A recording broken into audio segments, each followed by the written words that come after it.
Okay. So, quick attendance. Titan 1.0, 2.0. Is everyone here?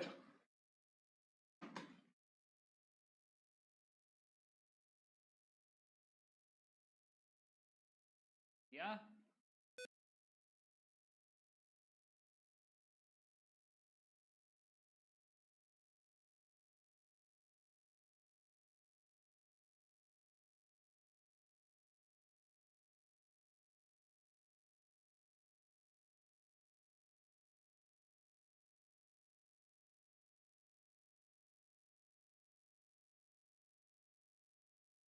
Okay, Anu.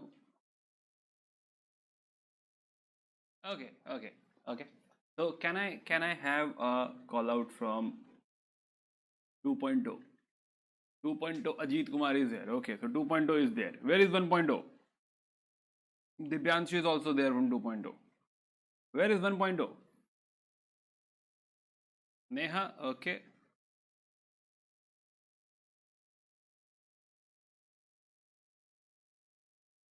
What happened? I just get it. Wrong channel. Big FM. Focus, focus. Okay, chalo, welcome back. So again, let's start our journey of history. We are talking about medieval India, and this is the last spot for our early medieval. We are about to end our early medieval, and now we are going into after this class, we'll go into that zone where we will have to introduce the advent of Islam. We have to introduce a lot of invasions. The first invasion during by Muhammad bin Qasim. Then we'll talk about Ghazni, and then we'll talk about Ghori. Right. So from tomorrow, the classes, I suppose that will be better, right? Because there will be a story about one dynasty, or basically one, you can say one thread, right? But again, today again we are standing in chaos. We are still talking about the conflict. So right now we are in zone of conflict. Right now we are in a zone where we are talking about the early medieval era, the end of early medieval era. Okay, so that Persian wheel question was asked, right, from Chola. Yeah. Okay. So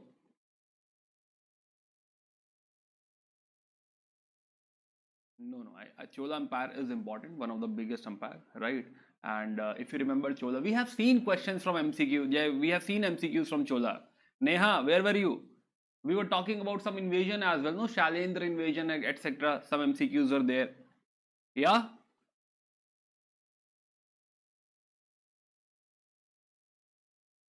classes गोला मारा जा रहा है. हाँ. नेहा, नहीं पढ़ाई हो रही है.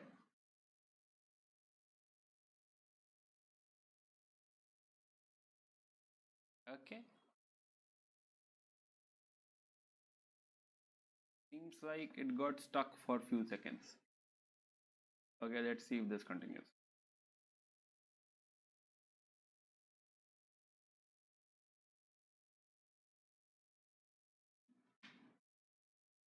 Let me decide what is important and what is not important, right? You all focus only on what I'm teaching, right? Yeah. Stuck for multiple seconds. Hmm.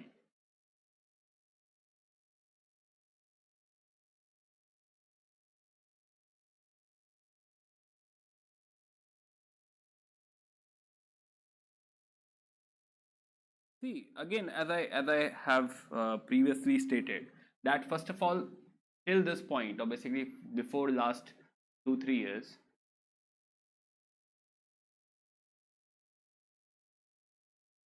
is the screen stuck?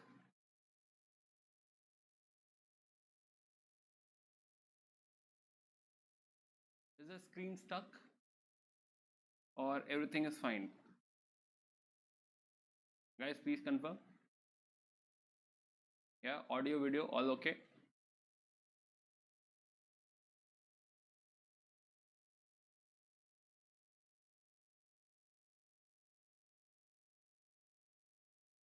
Yeah, it's fine. Okay. Then I think it is some issue with respect to my screen.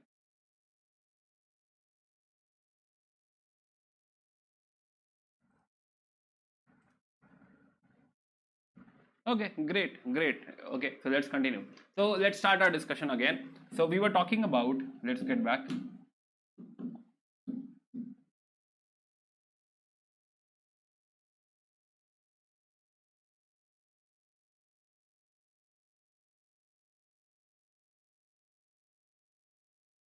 Again, early medieval, 600 to 1200, started roughly around 550 or 600, right? This goes till 750. This was a zone. This was a zone where we saw Harsha and the other three dynasties plus Chalukyas plus Pallavas, right? Plus in this zone we have already seen our Palas, Gurjar Pratiharas, plus Rajputas, right? Also we saw the rise of Cholas, which continued in this zone as well, right. Today we will also add one more thing in this. We will add Karakatoa dynasty, Kashmir dynasty over here. Karakatoa, right? Kashmir dynasty,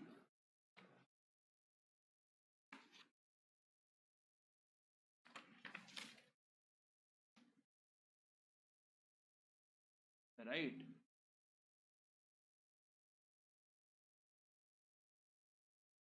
Then one more dynasty, again Kashmir, new dynasty over here will be Utpala, later replaced by Yashakara. Right now I'm just writing, right? I'm not introducing, I'm just saying कि somebody like this was there, right? It's not like कि nobody was ruling Kashmir. In Kashmir there is a dynasty which is Karkota or Karakotwa, right? And then then there is Utpal is followed by Yashakara will be followed by Lohara, right? Lohara in C zone, right? So today we'll talk about Kashmir dynasty as well. Now we are going towards north, right? Now we'll touch north. Till now we were avoiding extreme north, right? So now here in C zone we have already seen Cholas, and with the decline of Cholas we found a rise of new empire in Karnataka. What's the name of this empire? Hoysalas. Again, Chalukyas will come back, and these are your Western Chalukyas. Yeah, Western Chalukyas. We know there were Chalukyas at Vengi as well. Small empire diminishing will merge with Cholas only, right? But other than that, even if we forget about Vengi, it's okay. Other than that, we got to know about few more empires. For example, we got to know about Senas in Bengal. Yeah, we got to know about Ganga. Which Ganga? Eastern Ganga. Right, Ganga dynasty. Right, Anantavarman and all. And also we were talking about one more dynasty over here, which is Kalchuri. We could have studied Kalchuri today, but it's okay. Kalchuri of Tripuri. Right, and now it's time to enter into the chaotic zone. Now we are going to enter into the chaotic zone. Are we all aligned till this point? Yeah, Vijay Sena and all. Good. I hope you are studying, right? I hope you are you can say you are also having self-study along with the classes. Else, this will overflow. If you're not, why I'm revising this, why I'm putting this again and again, so that these words, or basically this timeline will get imprinted in your mind. And then you'll also be able to retain the story. For example, if you say Rajputas, you remember Danti Durga, you remember Ellora, Elephanta, all those things. Right, when you daily see Chola over here, you remember ki there is Raja and the Rajendra, the 1000 to 1050 is Raja and Rajendra. Right, so it gets imprinted. That is the idea, that we are actually on the daily basis we are looking at this diagram, so that the early medieval gets clear in your mind. Right. I want you to make these maps in your copy. I want you to make this daily in your copy. Next step is if you know Western Chalukyas, you will remember Vikramaditya Chhatha, right? Vikramaditya 6th. If you know Vikramaditya 6th, you also know your Bilhana, right? Vikramanaka Dev Charit. And gradually other information will be associated. It's not like 100% we need to remember, but if we remember like 10-15%, and that is also spreaded over the timeline, other information will cling to it, other information will be associated with it.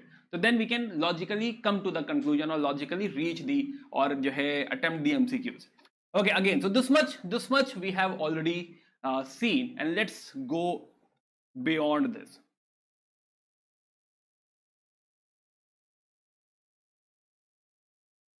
Yeah, let's go beyond this.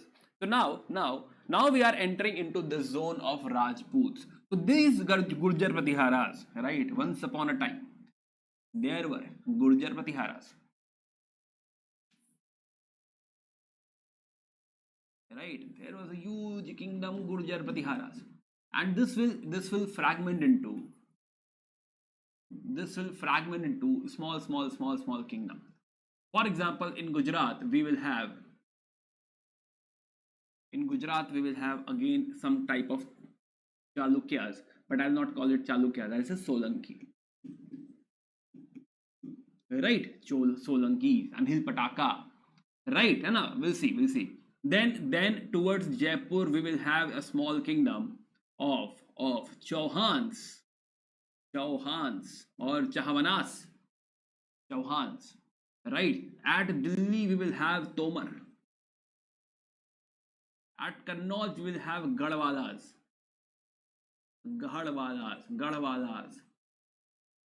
Right? And in Bundelkhand we will have let me use another pen. In Bundelkhand we will have Chandelas. Right? And again in Malwa, Ujjain, Mandu, we will have another kingdom called as Parmaras. And these are main. There are more other than them, Kach Fagatas and all, right? But Rathor and all, so there will be secondary wave as well, or secondary system as well, but not important for us, not at all important for us. What is important is these like 6 kingdoms I think I have placed 1, 2, 3, 4, 5, 6, right? 6 kingdoms. These 6 dynasties are, you can say, slightly important for us.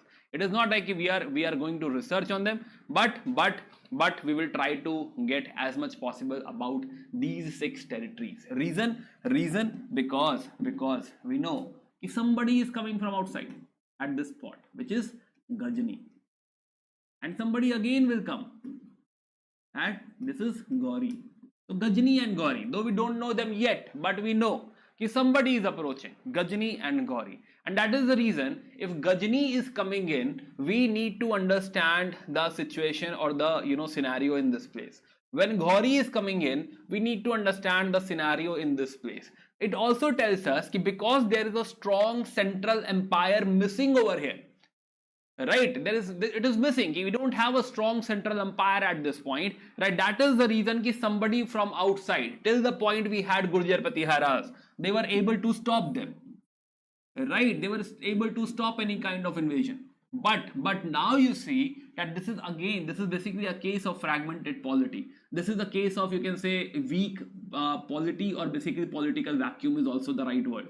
Right? You can say that the polity is not, it is decentralized, it is fragmented, and nobody will be able to stop these invasions. Right? There might be, you can say, minor victory over here and there, right? If somebody won at some point and now we can celebrate over that. But otherwise you can understand that these are very, very small kingdoms fighting against big king Ghajini and Gauri, right? They are fighting against a small empire of Afghanistan, Kabul, Gandhar and everything, right? So you have a empire over there which is invading these small kingdoms. Will these small kingdom will be able to handle them from Ghajini, and they will be able to handle Ghajini or Gauri? No. Until and unless they all unite. Until and unless they all unite and support each other, they will not be able to handle Ghajini, which is highly unlikely. They will not be united. Even they have their own factions, own issues and all. They are fighting with each other for land and for basically territory. And that is the reason that unity is highly unlikely. And that is the reason that Ghajini will have a clear path, clear runway. He will attack Somnath. He will have a lot of raids over here. So let's start our discussion from Rajputs. So today we are talking about Rajputs. So basically these are the Rajput dynasties we are going to discuss. The first 6, right? So Chahmanas means Chauhan, Chandelas, Parmaras, Solanki, Tomar and Gadwalas. Yeah. Now these are Rajputs. First of all, let's understand we are talking about fragmentation, right? Now, who is the Rajput? Now, question arises: who is the Rajput?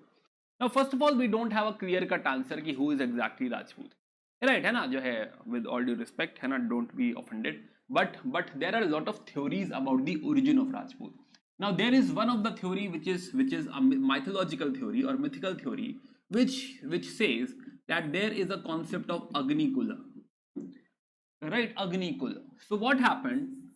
Sage Vashisht Sage Vashisht basically he started one sacrificial fire at Mount Abu, right? Some kind of havan, right? Mount Abu, and to fight the demon from this fire, right? From this fire, he was able to take out some warriors. They are Chahamanas, right? They are Chalukyas, means Solanki. They are Parmaras, and they are Pratiharas. Pratiharas.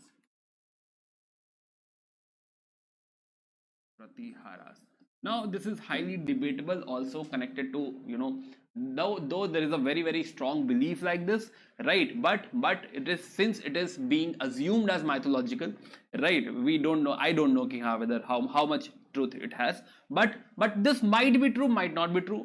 I don't have authority to comment over it, but UPSC will not ask this because it connects to mythology, right? Also there is a doubt regarding who these four kulas are. In some of the sources you will find that instead of jo hai Chalukyas, you will find Chandelas written over there, right? Okay, so there are multiple sources of Agni Kula, you know, talk of Agni Kul. One of the source is your Prithvi Raj Raso.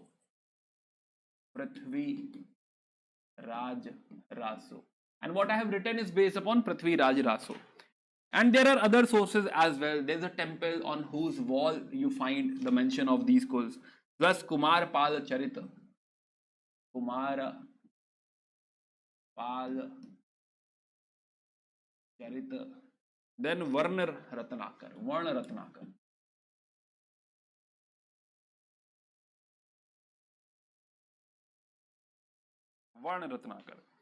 Right. So they also talk about this, but main source of Agni Kul is Prithvi Raj Raso. And also all these three talk about 36 clans. 36 clans. Right. Now the Rajput word, basically how these 36 clans can be justified. The Rajput word comes from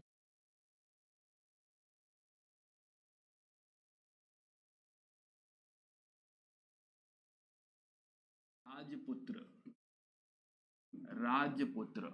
Now it means son of the king, or it also means, you know, some tribe. Then he will have to look into the expansion, law and order, etc. Right. So basically Rajput is more about, you know, basically initially when it must have started, it must be those officials, or basically it must be those leaders who got some land and they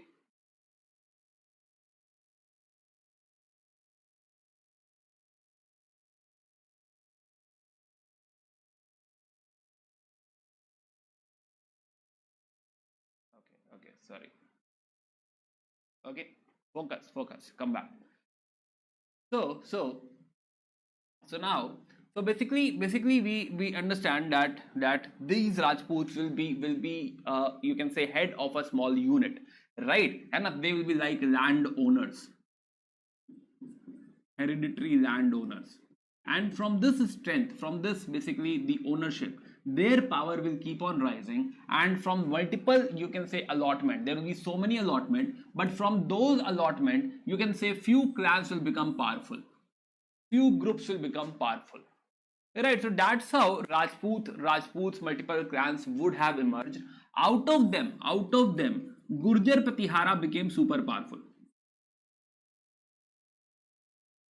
And that is the reason that all the other clans were reporting to him.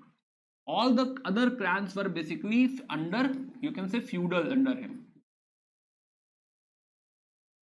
Right, so this is how the story must have, started. Again, only thing you need to understand over here, that there is feudalism, there is again association with the land, and land might have, by the way, these are multiple theories. I'm not saying that this is exactly true. There are a lot of historians who have other views, right? There is also a view that a lot of, third view, a lot of invaders have settled over here, right? Like Huns.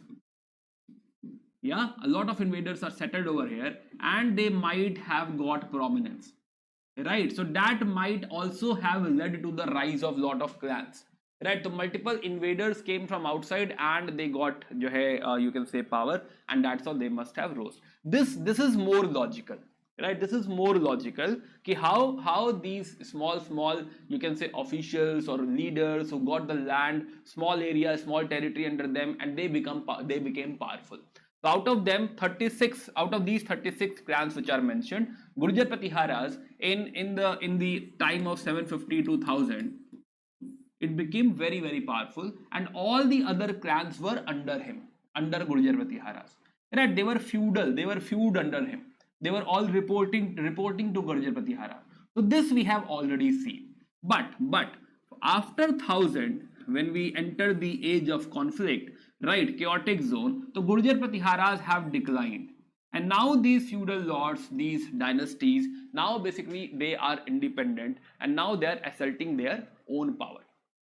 Yeah, I hope you got this. Yeah.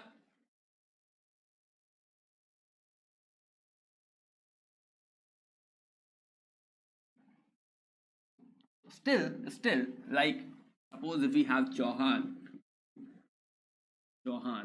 and Chauhan capital is, let's say, Shakambhari.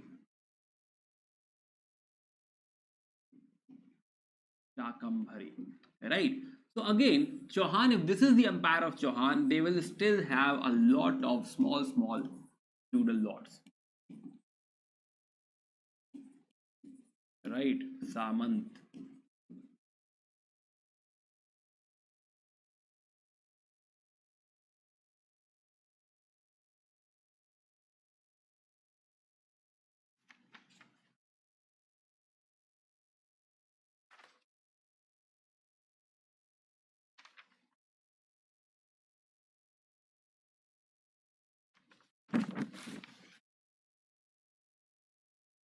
Why are you interested in Agnikul?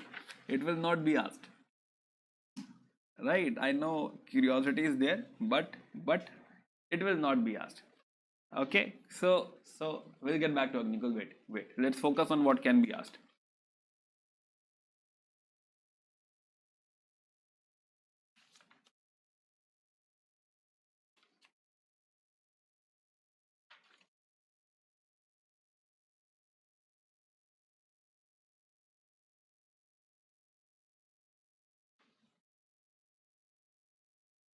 By the way, I had gone through this thing, no? Your Sampurna, right? And Sampurna is good. You can go ahead with Sampurna, right? Anyway, you can go ahead with Sampurna. I'm saying कि हाँ जो है, I found the book is very crisp, concise, right? And जो है, they have included all the important information. Whatever I'm teaching, whatever is extra, suppose I'm missing something, that will be included in Sampurna, and whatever is extra, or basically whatever Sampurna is not covering, I'll be covering that. Right, so together with my daily notes and Sampurna, it is good enough. Sampurna is already there with you guys, right? Please start following Sampurna, right? So my daily notes, or if you are using my slides and your daily notes, your own notes and all, that is also good enough. Need not worry about anything else. Right, so Sampurna plus my teaching, however you are using. So whatever I am teaching plus Sampurna, it will be good enough for your examination. You don't have to run behind anything else. Yeah, that is good enough. Just follow Sampurna, just follow whatever I'm teaching. Whatever I'm teaching is important, right? Whether it is in my slides, whether it is in my daily notes, or if whatever timeline you are making. It has to be exhaustive. Do not miss from there. Right? Do not जो है skip that part. Right? है ना? I'm not saying कि totally rely on Sampurna, because Sampurna is like जो है now the book is written and it will be static for some time. Right? It will keep on updating. So I will be teaching a lot of concepts beyond Sampurna. Right? So जो है, for example, this concept which we are discussing right now, a lot of things will be beyond Sampurna. So please जो है so my notes along with Sampurna will be good enough. Sampurna will be like maybe your final ready reckoner, whatever I miss somewhere, right? It will be in the Sampurna. Okay, got it? Okay. Other than that, no other book is important. No other book is required. If you want to follow NCERT, if you want to read NCERT, go and read one, right? But not mandatory. Okay, let's get back. So now, these feudal lords, they are also called as Rawat, Rauta, Samant, Rawat, Rauta, etc. And sometimes one of the feudal lord becomes stronger and they might challenge the king. Right, again let's come back to Agnikul. So Agnikul, there's a sage, Vashishta, Rishi Vashishta in the ancient era. Right, in the ancient era we were talking about Vashishta, Vishwamitra and all. Right, so at that point Rishi Vashishta had started this fire. Right, and from where these kuls came out. Right, so Agnikul is those dynasties who are believed you can say who are believed to be basically product of this fire started by or the Havan Kund started by Vashishta. Right, so Vashishta is जो है, you can say a sage in ancient India. So we were talking about Vashishta and Vishwamitra in ancient India. You have studied ancient India? Yes, you all have studied ancient India. So if you remember ancient India, during the Rig Vedic times, you were talking about Vashishta, Vishwamitra, right? And two jo hai saints. Later on, we also were talking about Yagnavalakya, right? But before that, Vashishta and Vishwamitra, they were the sages, right? Important sages who are behaving as Raj Purohit of your Bharat dynasty, of the Bharat tribe, right? And so from there, basically this Agnikul comes. Okay, let's go ahead.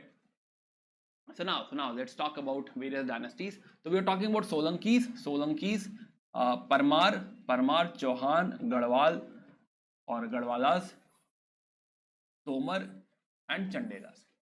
Right, all these let's talk about them. So we have discussed the so I have added the Chandelas and Chalukyas both, but I would like to eliminate Chandelas and I would like to keep Chalukyas or Solanki. Both are same.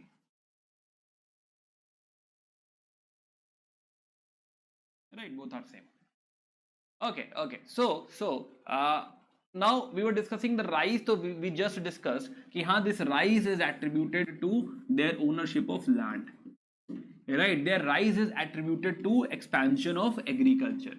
Right, so when some land is given to someone, they have to expand, they have to produce more, right? And that expansion of agriculture will actually lead to agricultural surplus, or you can say it will lead to more resources, more power, and gradually few of the clans will become important. So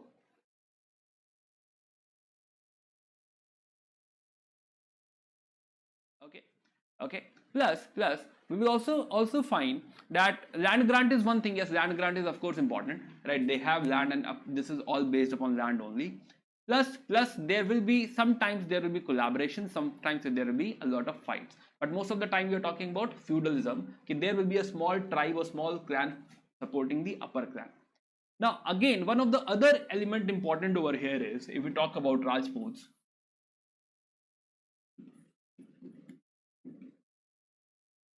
If we talk about Rajputs, so yes, land holding is important, right? Land ownership.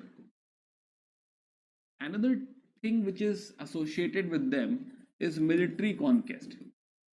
For them, war is like a sport, right? It is believed that for Rajputs, war is more like a sport. Right, so military conquest or basically war and all it's like just simple for them. It's a daily thing for them. Also we will also see that Rajput also believe in a lot of fortification. So this is the era where we'll find a lot of forts, right? For example, forts of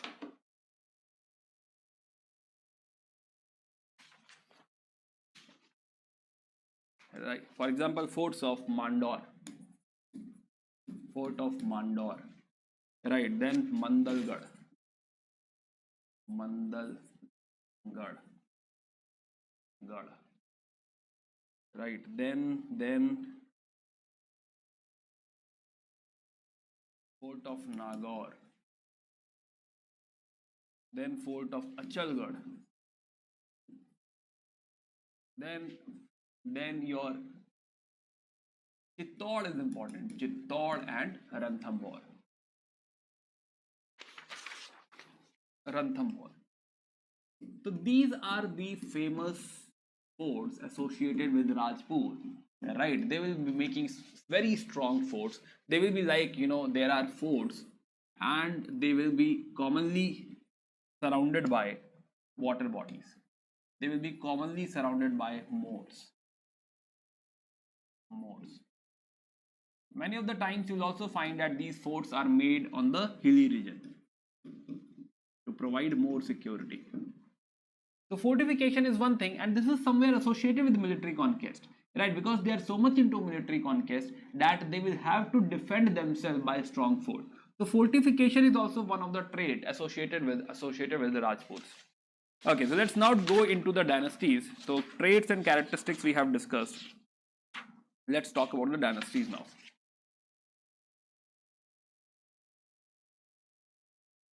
So now since there are multiple dynasties, again these maps will help you figure out the location. Once you have the location in mind, it will be very easy for you to you can say comprehend how they are being attacked. For example, if it is, let's say, Parmar, right? Now Parmar will be attacked by Solankis. Parmar will also have fight with the Western Chalukyas, right? Parmar will also have fight with the Chauhans. Parmar might also fight with Chandelas. Are you getting a point? So if you understand the location, it will be very easy for you once you are studying Parmar, and if you find such things ki there is a fight with this, fight with that, etc, etc, you will be able to comprehend if you have understanding of their geographical location.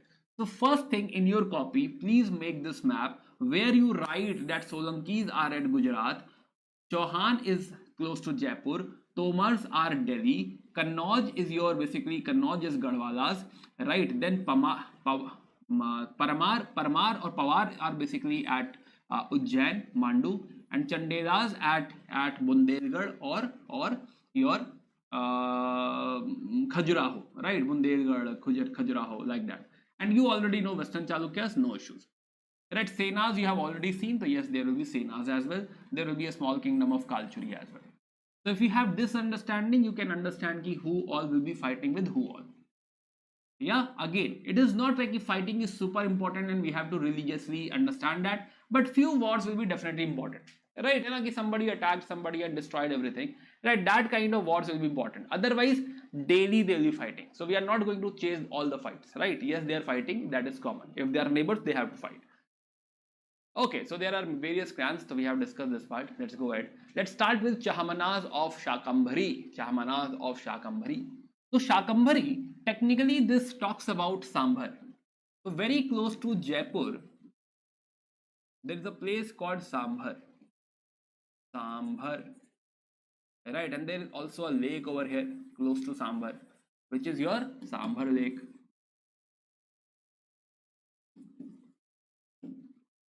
Right, so Shakambhari, so here also you have Shakambhari Devi temple. So naam Shakambhari or Sambhar comes from there only. So Shakambhari Devi temple.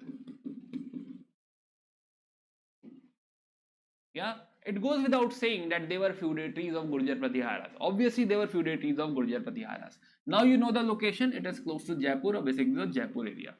Let's start our discussion. Okay. So now so we know their location. The founder is again Chahmanas. So here you will find a place Ajay Meru, Shakambhari. So we are discussing Shakambhari. Also Ajay Meru is nothing but Ajmer. Initially it is called as Ajay Meru, but Ajmer ho gaya. Right. Similarly here you have Dhili hai kya?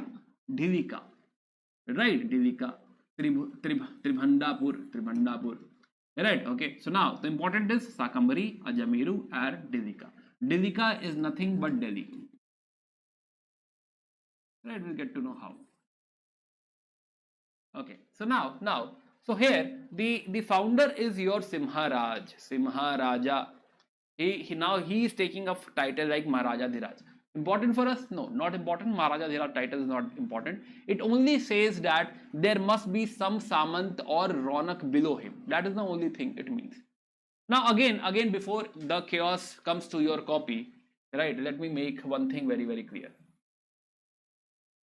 right? Because now by the time we'll end 6 dynasties, right? Either you'll be sleeping or you will quit everything, right? So let's make it super simple. We are only worried about two places. One is 1000, another is 1200. That's it, right? Any dynasty who is ruling this dynasty close to 1000, who is ruling this dynasty close to 1200, that is the only thing matters to us. Why? Because you know that why. Because that will be the dynasty, who will have some interaction, some connection with Ghazni. Right? Again, that is the dynasty or the ruler who will have some interaction, some fight with Gauri. So only they matter to us. Otherwise, nobody matters to us. Other than this, if the person is founder, we are interested. And if somebody has contributed something which is super important, right, which is beyond, you can say, missing, right, beyond skipping, so हाँ तो ठीक है, we'll see. Otherwise, are we going to study everyone who is ruling in between? No, these are very small kingdom. It hardly matters. Right, very small kingdoms, right? Hardly matters. So what matters to us is only this timeline, this thread, right, which is 1200. So various dynasties. So in just one page, try to make, this is the line of, let's say, how you can do this. This is the line of, let's say Chauhan, right? And then can you make another line of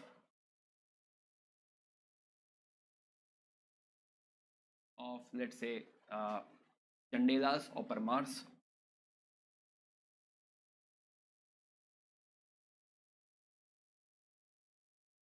Right? Can you make another line of, let's say, jo hai your Solanki? Right? Important one. So Solanki, Chandelas, Parmars, and Chauhan.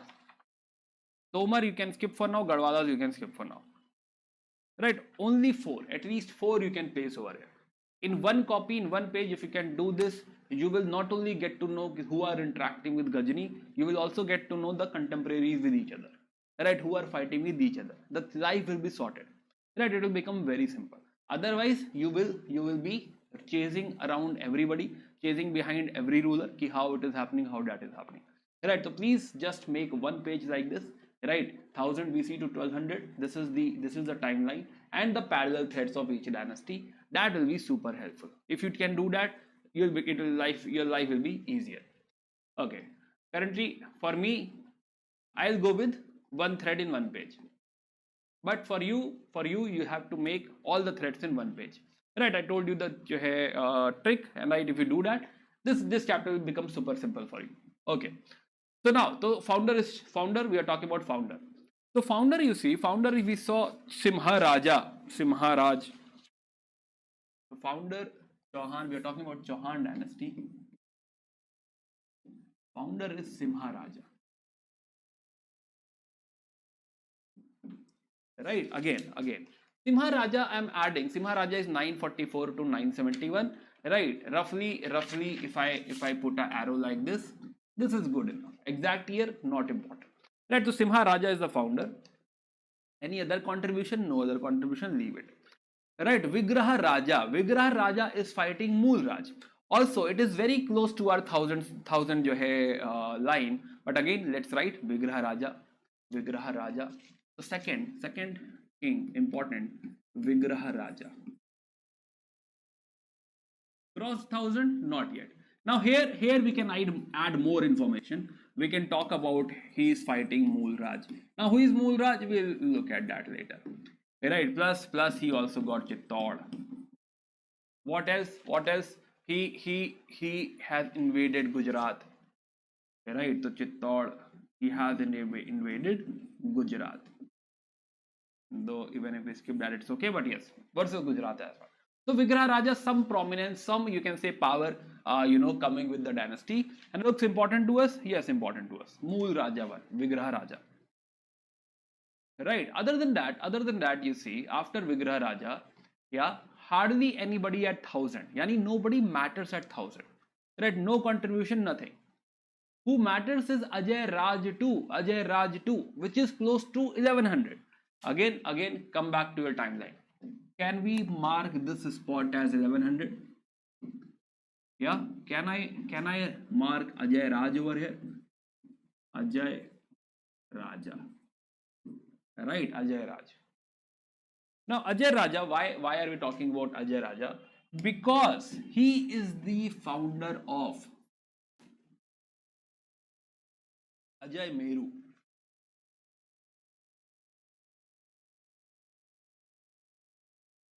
Right, he is the founder of Ajay Meru. That is the reason we are interested in him. That is the reason we are talking about him. Okay. Again, Ajay Raja, Ajay Meru. Yeah. Now the most important king actually is now it is 1110 135. Hardly care. Right. 1100 means 1100. Go ahead. Yeah. Now the important king or the most important king right now before Prithviraj Chauhan is, I hope you know Prithviraj Chauhan, right? This much awareness I'm expecting, right? Don't disappoint me. At least Prithviraj Chauhan you should know, nahi? Now that definitely you should know, but even if you don't know, it's okay. Today we get to know. Okay, so Vigraha Raja. So Vigraha Raja 4. So this seems important to us. The whole side dedicated to us. And I cannot accommodate him this side. See his coin, Vigraha Raja coin. Talking about Bhagwan Ram, Sri Ram, written in Devanagari script. Plus Srimad Vigraha Raja, symbol of moon in his coin. Right, so this is the coin of Vigraha Raja. So Vigraha Raja is important. Now Vigraha Raja, let's mark him at, let's mark Vigraha Raja. Where is our timeline? Vigraha Raj. 1150, that means over here, Vigraha Raja. Vigraha Raj. Okay, Vigraha Raj. Now Vigraha Raj, Vigraha Raj also 4. Vigraha Raj 4. This is 4 by the way. Please manage. Vigraha Raj 4. Now let's talk about Vigraha Raj. Let me take this timeline forward.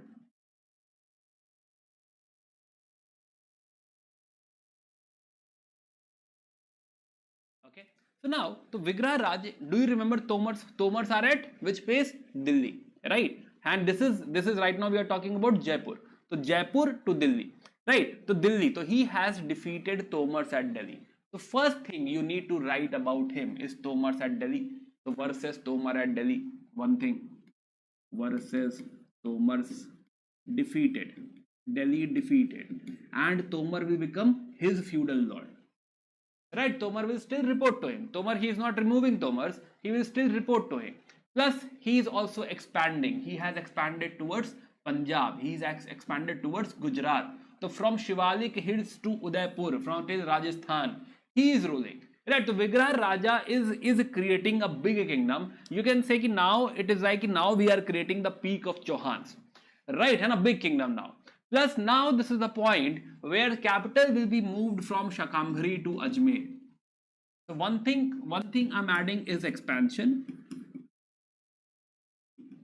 Second, capital is being placed from Shakambhari, being shifted Shakambhari to Ajmer. Okay.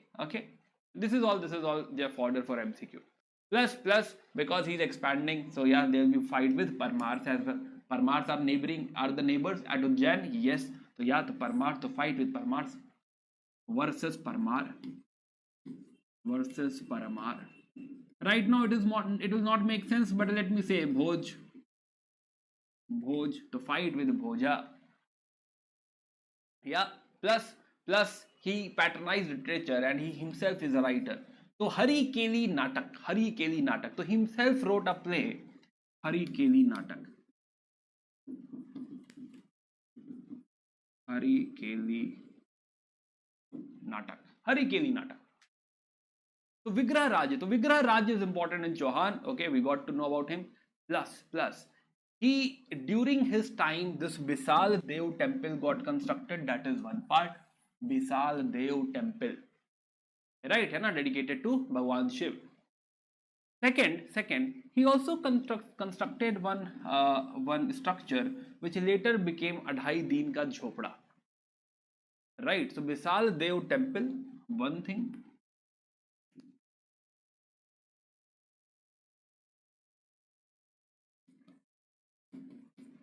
Bisal Dev temple plus Adhai Deen ka Jhopda. Adhai Deen ka Jhopda is not the real name. It was given later. Right. So let me put a star mark over here. Okay. So yeah. So this temple of Shiva got constructed under him. Plus. This Adhai Deen ka Jhopda at Ajmer. Right. So this was basically a temple. Right. This is a Sanskrit college and Saraswati temple. Right. And this was made by Vigraha Raja. But when Qutbuddin Aibak comes to India, when he reaches Ajmer, he converts this structure into one mosque. So this becomes a mosque. And then we get this name Adhai Deen ka Jhopda. Right, one of the first mosque जो है created by Qutbuddin Aibak in India. Now we have arrived. Now we need some mosque to worship. So what he did, he converted this Saraswati college, Saraswati temple into one mosque. So how we know this? If you go to either Adhai Deen ka Jhopda or close to Qutub Minar, right, you will find that the columns or basically the walls. On those walls you'll find a lot of Hindu sculptures, a lot of Hindu deities. Sometimes they are like destroyed, but a lot of time you'll find that yes, they are still there. Right? You can recognize that this must be some Hindu either deity, Hindu god, Bhagwan Vishnu, or maybe Yakshi, Yakshini and all. Right? So this was created by him. But later on, Qutbuddin Aibak will convert into mosque. So Vigraha Raja, close to 1150, right? Entering close to 1150. Vigraha Raja 4. Now the next person which is important is Prithviraj Chauhan. Prithviraj Chauhan from 1177 to 1192. Right, Prithviraj Chauhan. Prithviraj Chauhan is the, you can say, most powerful, most famous king of this era. Right, very, very powerful. So Prithviraj Chauhan. So next he is followed by Vigraha Raj is followed by Prithvi Raj, and technically he is third, Prithviraj Chauhan. Prithviraj Chauhan. Right, you must have seen this movie recently. This movie on Prithviraj Chauhan came, was released. Hero Akshay Kumar. Right, so Akshay Kumar. So he was Prithviraj Chauhan in that movie. Though the treatment of the whole story was not great, right, and the way he has performed, way he has enacted is not great, right, and a lot of things were you can say not coordinated well, right, and the things which they could have shown, right, or the way they could have shown like Padmavat or like Baji Rao Mastani, that grace was missing in the movie. But anyway, so yeah, so he's also called as Rai Pithora. Right, he was very young when he ascended the throne, very, very young, and then he started expanding.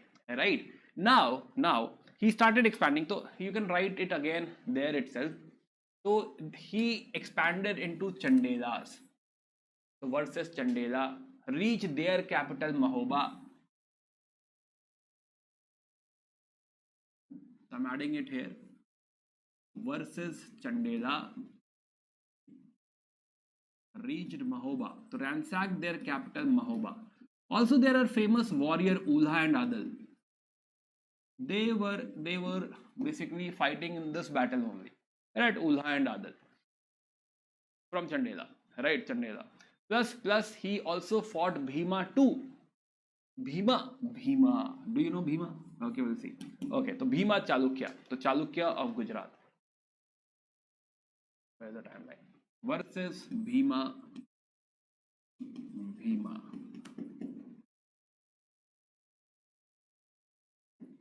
Gujarat, right? Bhima to Gujarat. Then he has also fought Jai Chand. So Garhwala ruler Jai Chand. So three of the big kingdoms he has already fought, right? So Garhwala, Jai Chand. So he fought Jai Chand as well. So where is Jai Chand? Again, we should take it forward.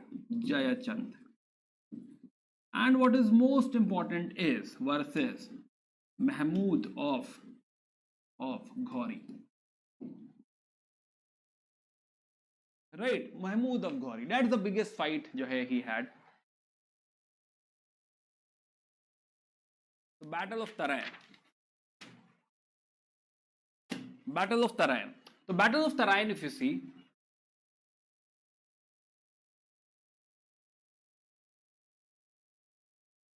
yeah. So there were two battles with Mahmud of Ghori. Right. One is Battle of Tarain in 1191. Another is Battle of Tarain 1192. Right. Now, in the first Battle of Tarain, see, a lot of legends goes like this, that in the first Battle of Tarain he was able to defeat Ghori. Right, है ना? But the problem was he assumed that this was just a raid. He assumed that he has repelled the raid and there will not be, you can say counter of this, है ना? He will not come back. So that was the miscalculation by Prithviraj Chauhan over here. And here, even after winning, it is believed that he left the king alive. Right, left the Ghori alive. He had the option to kill Ghori, but somehow he left him. Now the legend also says that he was wounded and he was placed on the horseback and he went back and he was saved and he didn't come under the clutches of Prithviraj Chauhan. Multiple legends, but it's okay. Whatsoever, in second battle of Tarain, Muhammad Ghori defeated Prithviraj Chauhan. And this is, as we believe, this is the, you can say, the history deciding moment. Right? This moment actually decided the history, because from here, Ghori will expand and Ghori, his descendants, or basically his slaves, will establish the Delhi Sultanate. Right? So if he could have, won the second battle, or if he could have killed Ghori in the first battle, then history would have been different. Right, and from here we may assume that there would have been a different course of history. But because he lost to Ghori, and that is the biggest reason that Ghori was able to enter India and create his own Delhi Sultanate. Okay, his slaves will basically create Delhi Sultanate. Yeah, the second battle of Tarain. The first battle of Tarain, 1191. The battle of Tarain, 1191, 1192. Two battles. 1192 he lost. Also, he has two poets. One is Chand Bardai, who wrote this Prithviraj Raso, which we were discussing, and another is your Jayanaka. He wrote Prithviraj Vijay. Now, even after losing the battle, after 1192, Prithviraj Chauhan was allowed to rule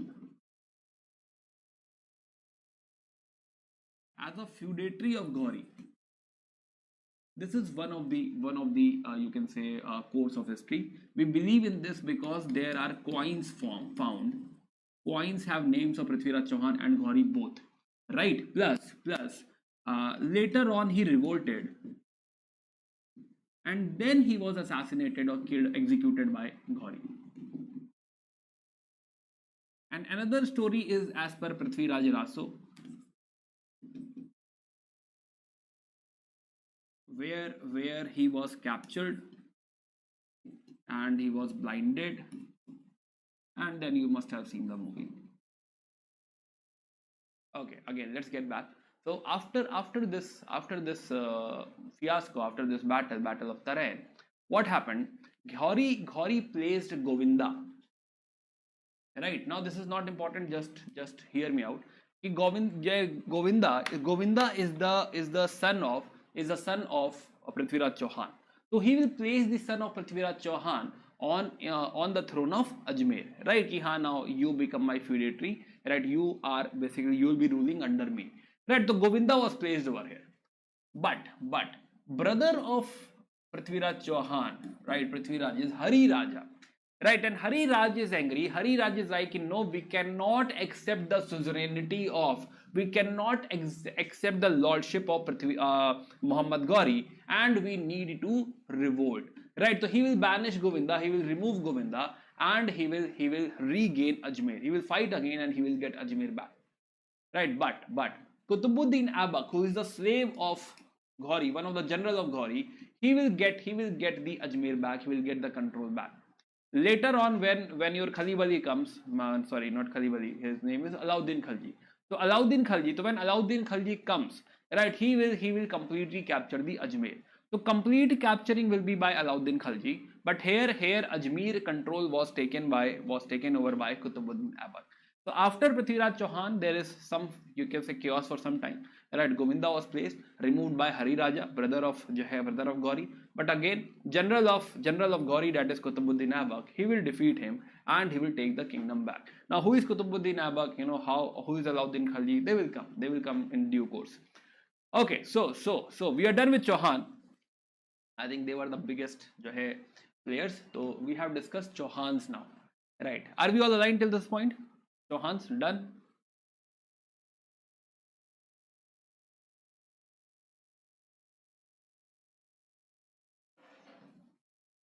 Yeah.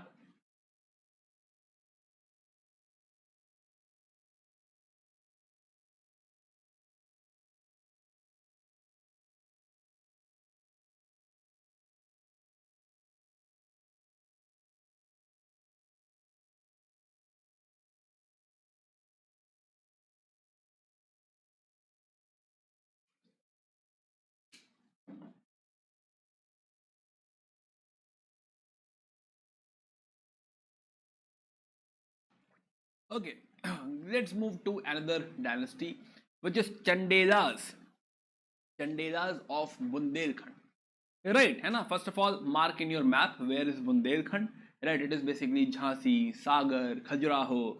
Right, है ना? Chhatarpur district. That is basically your Bundelkhand area. So that Bundelkhand area is under Chandelas. Right, so if at Jaipur we have Chauhans, so just in front of them at some distance we have Bundelkhand, right? And Bundelkhand. So Chandelas of Bundelkhand. Let's talk about Chandelas of Bundelkhand. Okay. Can we?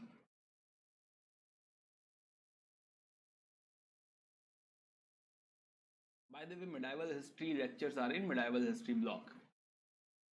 So you'll have to check for the zone of medieval history.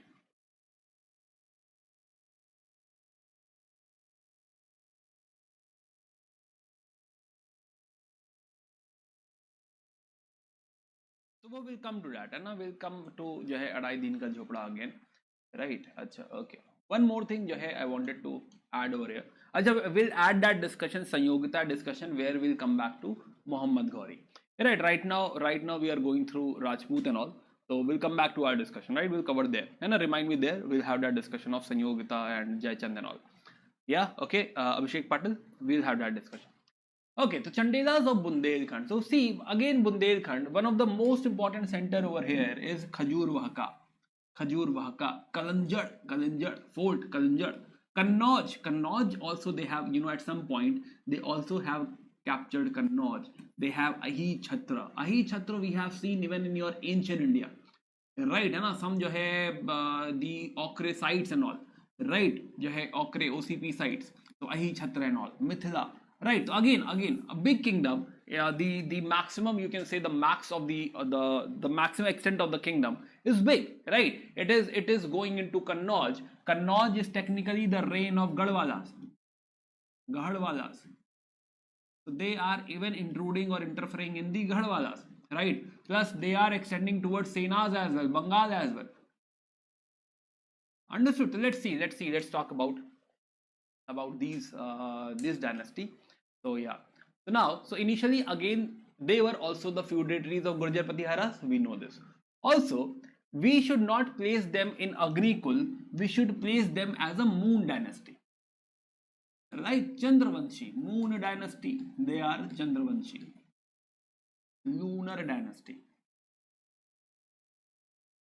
Yeah. Plus, Plus, this kingdom is known for creating great temples, temples of Khajuraho. Temples of Khajuraho.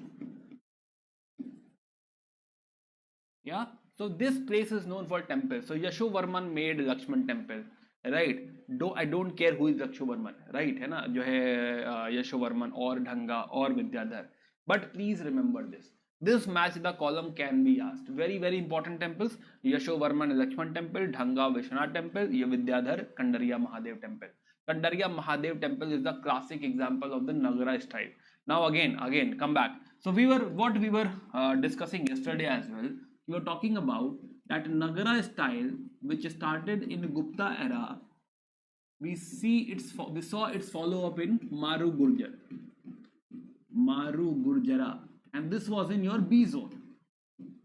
Hardly anything in A zone, and then in C zone we'll find that this school is split into three parts, three sub schools. Yesterday we were talking about Odisha school.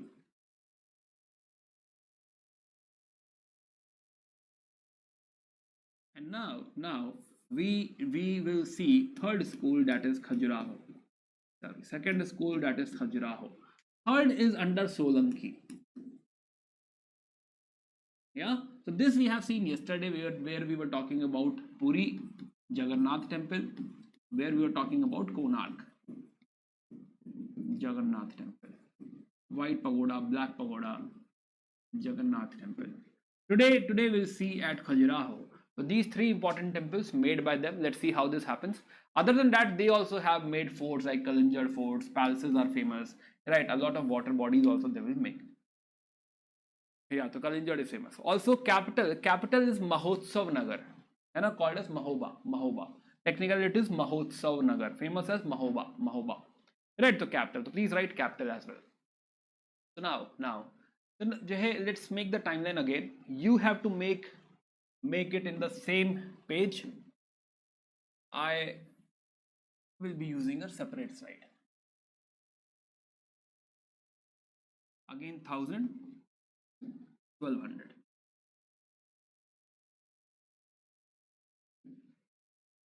Okay. So now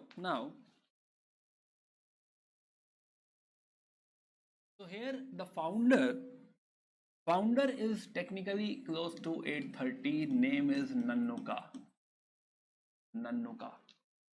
Right, he is the founder. Capital, you will see capital is initially Khajuraho.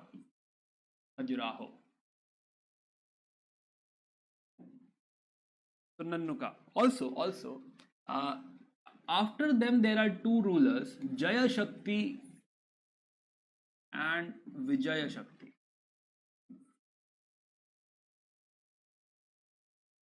Right, and they are known for expanding. Because of the reign of Jaya Shakti, this kingdom is also known as Jeja Bhukti. Bhukti is the word we use for provincial division, like Vishaya, like Vishay. Right, similarly we use this word Bhukti as well. Bhukti, so Bhukti is also used for some provincial division. Division provinces can be divided into some Bhuktis. So Jeja Bhukti means Bhukti of Jeja, Bhukti of Jaya. So Jaya Shakti, the Bhukti of Jaya Shakti is technically Jeja Bhukti. Right, so Jaya Shakti is important, very important. Yeah, so Nannuka is the founder, right? Initially capital is at Khajuraho. Then Vakpati will come. Anything important? No. Let's leave it. Then Jaya Shakti and Vijaya Shakti, right? They will basically together consolidate the kingdom, right? And this we will get to know in their inscription. They are calling this as Jeja Bhukti. Right, Jeja Bhukti. Again, then Rahila will come. Again, not important, more expansion. Right, so Rahila. So we can skip Rahila. Okay. Then what happened? Acha.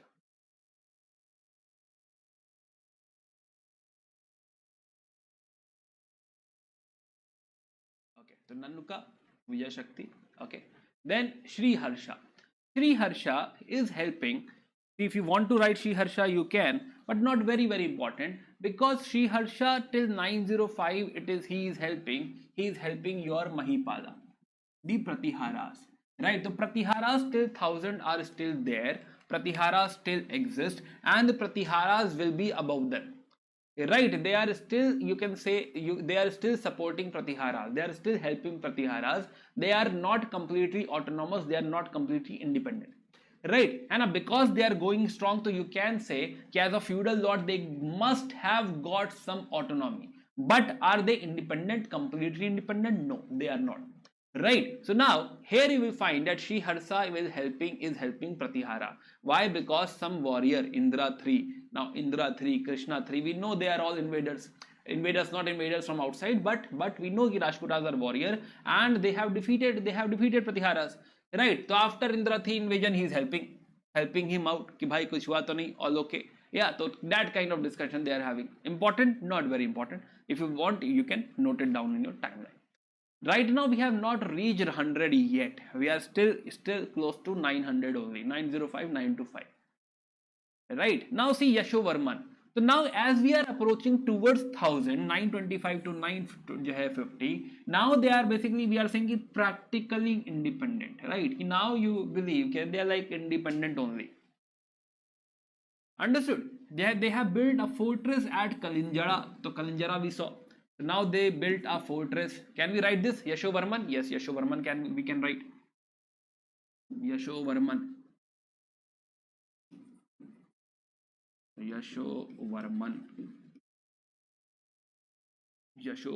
So Kalinjara fort. Kalinjara fort. Yeah. What else? Lakshman temple. So he is the one who started this. So at Khajuraho now we have this Lakshman temple. Right now we are moving to that classic style of Nagara temple architecture, where we see a proper Shikhar, Amalaka, we see proper you can say Ardha Mandap, Maha Mandap, etc. The grand style of Nagara style of temple architecture. Right, and so now we are starting to have that kind of, see, they have not started from the base, but they have raised the base. That this is called as Jagati. It is not on the land, right? It is, first of all, a base has been raised, and then over that they have made this Jai temple. And also, it is not like only one temple, it is also following Panchayat, and there is 2 more, and then there will be 2 more. Right, so this is Lakshman temple. So at Khajuraho, Lakshman temple, so this has started, Lakshman temple. Lakshman temple. Right, so now they are basically giving a new definition to your temple architecture. Right, what else? Who else now? So now after Yashovarman we find Dhangadeva. Right, Dhangadeva, again see Vishwanath temple. Now we find him as, we call him as first independent, right? Not practical independent. Now we are feeling some kind of independence, exactly reaching till 1000. Right, Dhangadeva, right, Dhangadeva. So again Dhangadeva, right, Dhangadeva. Now Dhangadeva is associated with the Vishwanath temple. So Vishwanath temple we can write, right? Also he has defeated, he has expanded. So Khajuraho inscription tells us that he has defeated a lot of places. Also a lot of wives of the kings he has defeated, he has kept them in the prison. Right, need not write, just know this. Also now he is the independent king, he is taking this title Maharaja Dhiraja, that now I am independent. A lot of feudal lords are actually reporting to me rather than me reporting to Gurjar Pratiharas. So by the time 1000, Gurjar Pratiharas have declined, and Dhangadev, now he is the independent ruler. Dhangadeva. So at least write Vishwanath temple with Dhangadeva. Vishwanath temple, Dhangadeva.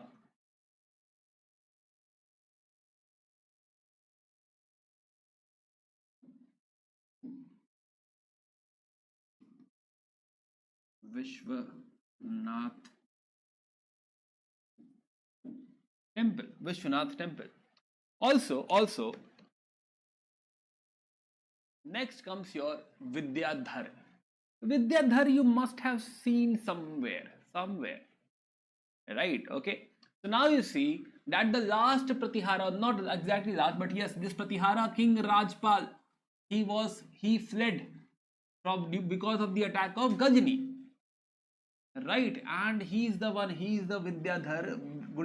In the chapter of Gurjar Pratiharas you are studying that when Gajni came, the Rajpal basically fled, and this is Vidyadhar who caught him. Where are you going, man? How can you leave? You can't leave. And he killed Rajpal. Right, so that governor was basically killed by him. Right, so he killed Rajpal Pratihara. So now let's write about. So this is the zone where we are expecting Gajni, and here we have Vidyadhar. Vidyadhar. He is the one who will kill Rajpal.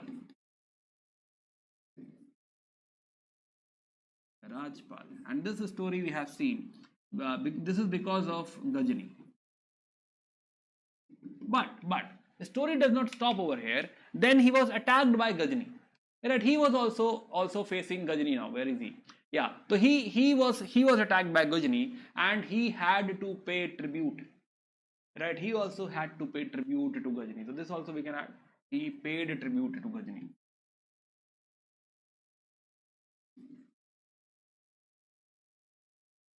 Yeah, tribute to Gajni. Acha, by the way, do we really need to remember if we have Prithviraj Chauhan over here? Right, we know this, right? In the end, it's Gauri versus Prithviraj Chauhan. It will happen in the end. So that is also placed now, right? I don't think you need to remember that. Also, Vidyadhar is with the Chandelas. This is Jeja Bhukti. We are talking about Chandelas. Okay, Chandelas. So next, so we are talking about Vidyadhar. We have discussed his tribute to Mahmud Ghazni. Also we realize that in Kalchuri, only important king was Gangeya Deva. Right, Gangeya Deva. Only important king we know is Gangeya Deva, and Gangeya Deva had invaded, a lot of parts of, or he got parts of Chandelas. Right, so versus Gangeya Deva also you can write. Versus Gangeya Deva. So we also realize that after this kingdom became weak. This is not as strong as it was, or you can say the time during which they had great time, or basically they were flourishing, is very less. Right? They just got independence. Right? Very recently they got independence, and they were like, wow, we are independent now, we can hooray, right? We can enjoy. But very soon they were attacked by Ghazni, and they had to pay tribute. They had to pay tribute to Ghazni, and after that you can realize that they are so weak that even Kalchuris are defeating them. Right? Kalchuris are taking away territory from them. Right? And in the end, again after this, so see Vijaypal. After that, Vijaypal will defeat Gangeya Dev, but overall Chandelas will decline. Right? Chandelas will decline over here. Right? Reason, lot of you can say attacks from here and there, and that will lead to decline. And the last king we need to write is Parmadi Deva. So 1183. Where is the timeline? The last person is Parmadi Deva, and we know that Chandelas, or basically Prithviraj Chauhan had attacked Chandelas, right? And he defeated Mahoba. Ala Udal got killed. Just now we were studying. Right? This is the same story. Basically, the king is Parmadi Deva. Right? The Parmadi Deva. This is the reign of, basically this is the time of Parmadi Deva. So he will fled, and he will take shelter in the Kalinjar fort. Right, now after this there are certain, you can say, factions, certain splits from the kingdom which are ruling from here and there, and now we are not going into that direction, not at all relevant. So now we are done with Chandelas as well. Right? Chandelas. Did we write Kandariya Mahadev temple somewhere? No. So Vidyadhar, Kandariya Mahadev.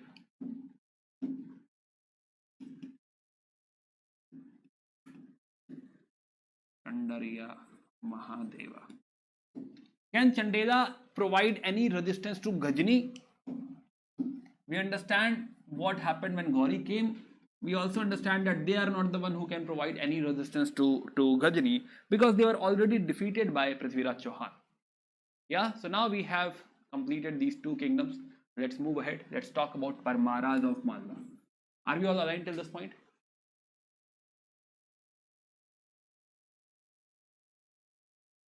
Yeah. Let's talk about Parmaras.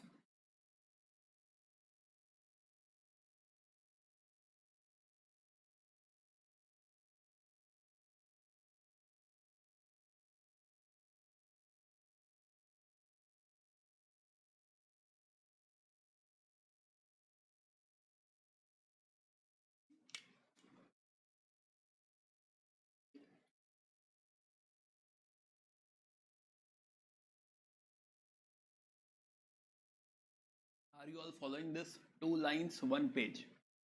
Right. Try not to make it very dirty. It should be legible. It should be like, yeah, next time you want to revise, you'll be able to revise. Right. And if you have that timeline, if you know the geographical location, you can relate. Very easily you can relate.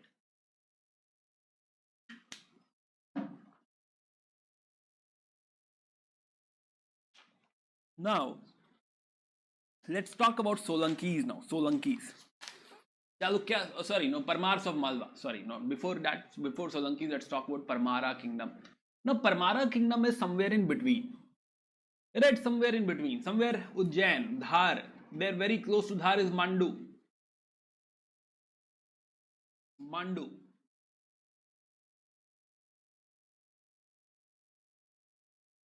So Mandu, Dhar, Ujjain. Right, so basically they are ruling in, they are basically important in Malwa. So this is Malwa. Whenever I say Malwa, it means Ujjain and nearby area. Understood? Malwa region, yes. Capital Dhar. So initially, yes, capital Dhar. Later on, they will move their capital to Mandap Durg, basically, which is Mandu, very close to Dhar. Dhar will be sacked, and they will move their capital. Okay, so now one important thing, that they Parmaras are not the feudatories of Gurjar Pratiharas. Right, everyone else is the feudatory of Gurjar Pratiharas, but basically they are the feudatories of Rajputas. This is the first thing, right? In general, we believe that everybody is the feudatory of everybody is the feudatory of your Gurjar Pratiharas, but no, they are the feudatories of Rajputas. The first thing you should keep in your mind, that they are the feudatories of Rajputas. Also, Parmaras have a different style of temple architecture that is called as Bhumija style. Right, we will not take it up over here. I'm just writing it so that you know कि हाँ, somewhere I have said Bhumija style of temple architecture. I'll take this style, take up this style in your architecture course, of course, right? And in this architecture, you'll find that temple, if you see, suppose if there is a temple, the whole ring goes from bottom till top, right? Like this. One more pillar will go till top. One more pillar will go till top. I'll show you the image जो है in the culture course, and then you'll be able to relate. So it's not like कि हाँ, they have made some panel and then it is going top. No, no, no.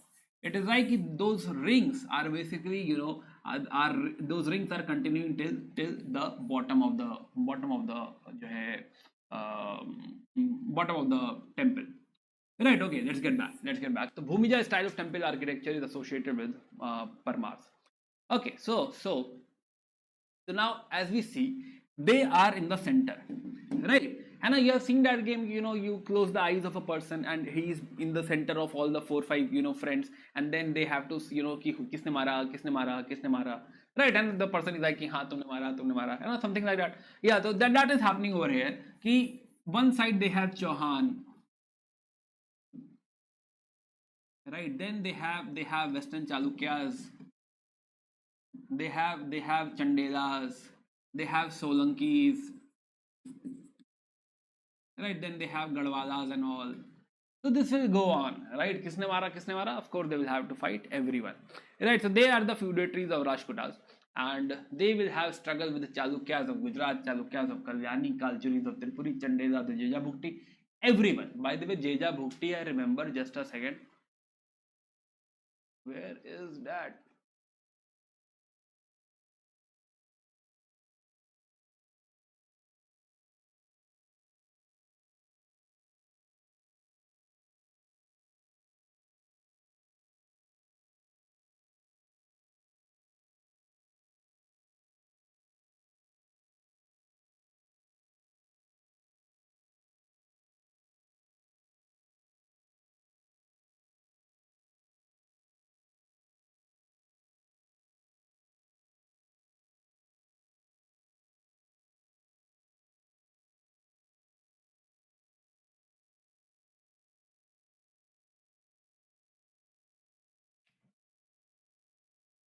Okay. Okay, so yeah, so they are fighting. Basically, they remind me 2022 question, UPSC 2022 question. We need to see. It was there in the site, but I'm not able to locate. Right, UPSC 2022 prelims question, PT question, and it has your related dynasty question on dynasty. Yeah, so I'll get back to that, but yeah, let's continue right now. So okay, so they will also patronize Sanskrit poets, scholars, etc. So let's see. So let's start. So again, a huge list starting from your 8th century, who is managing what, you can say, kingdom, right? But initially they were feudal. Initially they are not independent. The biggest king or the most important king is Bhoja, right? 1010 to 1055, right? Again, in your main zone, in the important zone, that is 1000, at the zone where Ghazni is coming in, it is Bhoj. Bhoj is super important over here. One person who matters like anything is Bhoja, right? Bhoj, right? Nobody else matters. There is a long list, but no one else matters over here, right? Okay, so let's see. So now so again let's make this timeline.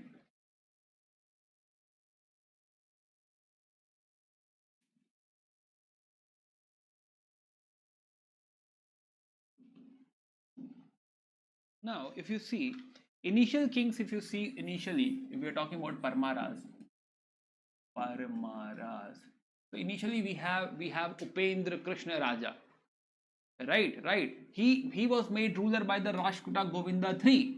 Right. So from here you can say they got some land, some area to rule, some basically you can say dominance. So you can say founder is Upendra Krishna Raja. Upendra Krishna Raj, right? Upendra Krishna Raj. So from here the story started. Other than this, he matters? No, nothing which is relevant. So Govinda III gave him power, right, and he established.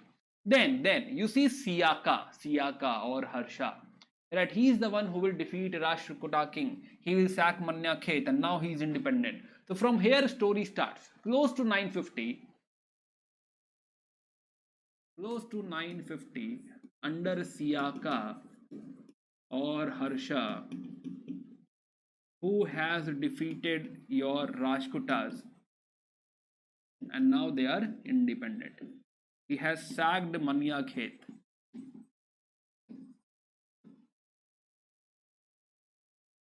Understood? Again, Rajputas were feudatories. Very important. Do not miss this information. Feudatories of Rajputas, not Gurjar Patiaras. So from here, close to 1000 again. From here, we believe that now they are independent and now they will have their own empire. Again, in the conflict zone, going in conflict zone. Let's see what happens. So in conflict zone. So now Vakpati or Munja comes in. Munja, right? Munja. I think Munja was some character somewhere. Munja, yeah, Munja was there in your Mohenjo-daro. Munja, yeah, so Munja comes into picture. Now Munja, if you see, Munja is again before 1000. Here is Munja. Munja, right? Munja is known for expansion, right? Check. So Munja, so Vakpati 2 or Munja, right? So he is known for expansion. So of course they are in the center, they have to fight everyone, right? They have no other option. So you see, now he has defeated Kalchuri, he has sacked Tripuri, now he has Mount Abu as well. Plus there is one Chalukya kingdom of Anil Pataka or Chalukyas of Lat Chalukyas. Remember our first class on Chalukyas, I said there is one more Chalukyas in your C zone, which is Chalukyas of Lat. Very small kingdom जो है in Gujarat, right, in the southern part of Gujarat, which is Chalukyas of Lat. So they have defeated Chalukyas of Lat as well, right? So the smaller kingdoms he has defeated, but he got defeated by the founder itself, Talapa II. Talapa, Western Chalukyas. Yesterday's class, Western Chalukyas. Yes, Talapa. So Talapa II defeated him. So yes, you can write expansion. You can write defeated by Talapa II. Now who is Talapa to? You know well, Western Chalukyas. Right, so right now they just became independent, and it is time for consolidation. It is time for, you can say, creating your own niche, creating your own empire. Right, he also took some title like Amog Varsha, Prithvi Vallabh, etc., etc. Right, not important, important, not very very important. Plus poet जो है patronage of art and culture as well. He has constructed tanks and temples as well. So working on welfare, working for the people. You can note this down. Right, यहाँ construction of tanks and temples. Yes, this also you can note down. So Munja is important. Yes, Munja is providing stability. Munja is providing strength. So Munja is important, but not important, not more important than your Bhoja. After Munja comes Sindhu Raja. Right, Sindhu Raja. Important, not at all relevant, but still let's discuss, because he is Munja's brother. Munja will feel bad. So let's talk about Munja's brother Sindhu Raja. Right, now he is the one who is recovering his territory. Right, he is getting the territory back. Yeah, so he defeated Western Chalukyas. Then again last Lat and all. Plus this point you can write down, Nav Shashank Charita. So his biography, his autobiography kind, right? His biography only, not autobiography. Nav Shashank Charit was written by his court poet Padma Gupta. So let's add to this. Again, Sindhu Raja. Right, again expansion plus Nav Shashank Charit.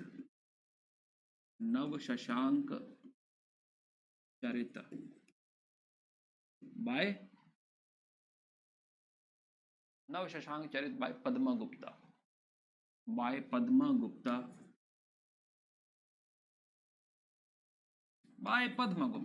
Okay, so again the founder we saw Upendra Krishna Raja. Then there was Siaka who defeated Rajputa, and actual independence starts from here 950. Munja is important. Right? Munja is known for expanding, defeating all the nearby kingdoms, but sadly defeated by Talapa to Western Chalukyas. Right, but Sindhu Raja expanded, got the territory back from Talapa to basically Western Chalukyas. Plus his biography written by Padma Gupta, his court poet Nav Shashank Charit. And now comes the most important person. Now comes your Bhoja.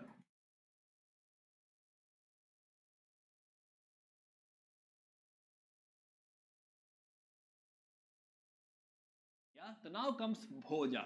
So he is son of Sindhu Raja and automatically becomes nephew of Munja. Right, so now he is the next person, son of Sindhu Raja. Now this is the peak. This is the most important, you can say, king. And this statue, if you have seen, this statue stands in the lake of Bhopal. Right, if you have gone to Bhopal, right, there are two famous lakes there. Right, so one of the lake, when you pass by the lake, you'll find this big statue in the lake. That is the statue of Raja Bhoja. Right, so Raja Bhoj. So yeah, so he is Raja Bhoj. So now again you see expansion of the kingdom. Plus again defeated the Chalukyas. I think everybody comes and defeats the Chalukyas of Lat. Right, हर किसी से लात खा रहे हैं लोग. Right, again with all due respect, है ना, याद करने की ऐसी बात कर रहे हैं. Okay, so Chalukyas of Lat. So yeah, so he will defeat again Chalukyas of Lat. A very very big kingdom extending till Goa area, extending till जो है Konkan areas. Right, so again huge expansion, huge kingdom. This is the peak. Right, can we say this is Bhoj? So this is like, this is Bhoj till 1050. Bhoja, and we know this is the spot where Gajini comes.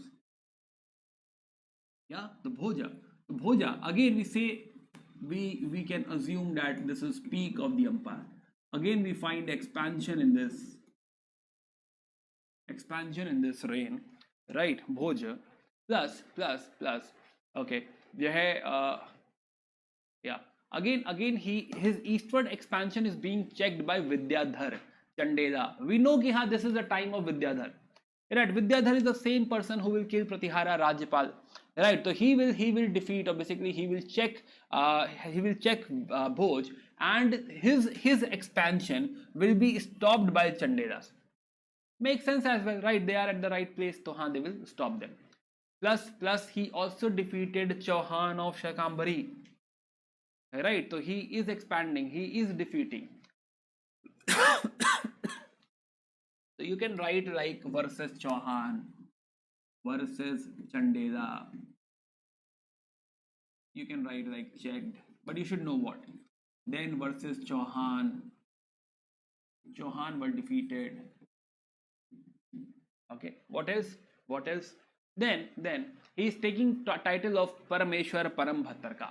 Now, since Bhoj is very strong, right? Very strong, and that is the reason it is believed.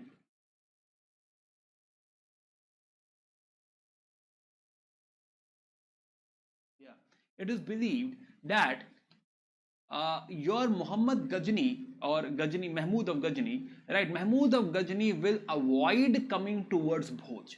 Right, he will avoid coming towards the reign of Bhoj, avoid coming towards Malwa or Ujjain and all. In fact, he will go to Somnath, he will go towards Gujarat, but not come towards Parmar, towards Bhoj Parmar. Reason because Bhoj army is strong, right? He is known for expansion, he is known for strength, and if he comes towards him, then this might be problematic, right? This he might have to face a very strong King Bhoja. So it is believed that why he is not attacking on Bhoj, why he is not attacking, or your Mahmud of Ghazni is not attacking on Bhoj, because it's a very strong kingdom. So it is believed so. Maybe we are not very sure. It is believed so, right? Also, some kings of central India will support Anand Pal. Now, who is Anand Pal? What support is, right? We'll come to that. But who somebody has supported Anand Pal, or maybe those armies again are from Bhoja. Right, again Anand Pal is fighting versus Ghazni only. Right, this is close to Kashmir, northern India, जो है Gandhara area and all. Right, so there Hindu Shahi dynasty, Anand Pal, he is fighting Ghazni and he is being supported by Bhoja. Again, this is believed, we believe so. Okay. Then later on will be defeated by others, attacked by others, and जो है he will die because of some disease. Okay. So this is like peak. Plus few more things we can write about him. He is you can say he understands a lot of languages. He reads a lot of subjects. Right. So his understanding varies. He has understanding of a lot of topics: grammar, poetry, architecture, etc. Now, what you can write, he has established this Bhojsala of Sanskrit studies. So, this is something we can write. Bhojshala. Bhojshala Sanskrit study. Plus one Saraswati temple at Dhar.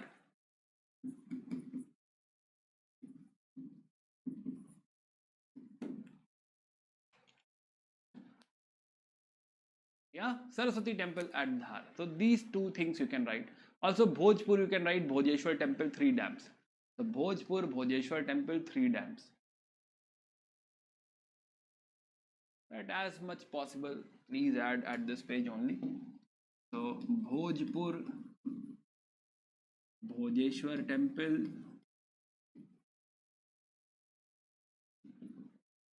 and he has also made 3 dams. If somebody is working on education, if somebody is working on dams, irrigation, then automatically it means that he is into welfare as well. Right, Hana? He is taking care of the welfare of the people. Yeah, the 3 biggest we have studied: Parmaras, Chandelas and Chauhan. Right, again, if we see this line, we realize that Chandelas had Vidyadhar, here we have Bhoj. And Chauhan, there was hardly anyone who could be mentioned, right? Chauhan does not matter in this line. Chauhan will matter on this line, right? Okay, again, they here you will realize that they will not matter on 1200, right? Hardly any relevance on 1200. Let's see, let's continue after Bhoj. So Bhoj, so yeah, so after Bhoj you realize that the kingdom is not as strong, right? For example, Jai Simha coming in, asking help from Chalukyas of Kalyani and all. Some military expansion again, 1094 somewhere. But are we having some king again as Bhoj? No. They are not at all strong later on after 1100 somewhere. They hardly matter. Right, hai na? For 1143 to 1175 king, somebody else has taken the kingdom. right? And finally, Mahakalka Dev, he will again be defeated by your Khalib Ali, Alauddin Khalji.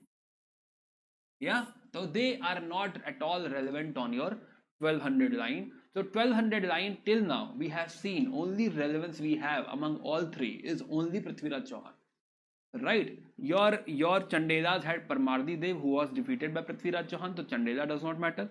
Right, here again your Parmars, they have lost shine after Bhoja, so they will also not matter on the 1200 line. So till now it is only Prithviraj Chauhan who matters on the 1200 line. Let's move to the next dynasty, which is your Solanki. Yeah, this was the question. Yeah, I was looking for this. So try attending. Let's see. Now, when I was teaching, I was teaching medieval like 3-4 months before. I think January of 2022 or December of 2021. Right, I was teaching medieval, and then I was teaching about Nannuka, Jaya Shakti, Nagbhatta 2. So there were again students like you who said, "Sir, ये कौन पूछता है?" Right, ये तो UPSC नहीं पूछता है. Right, and then this is 2022 question. Yeah. Try attending one. Do we know this?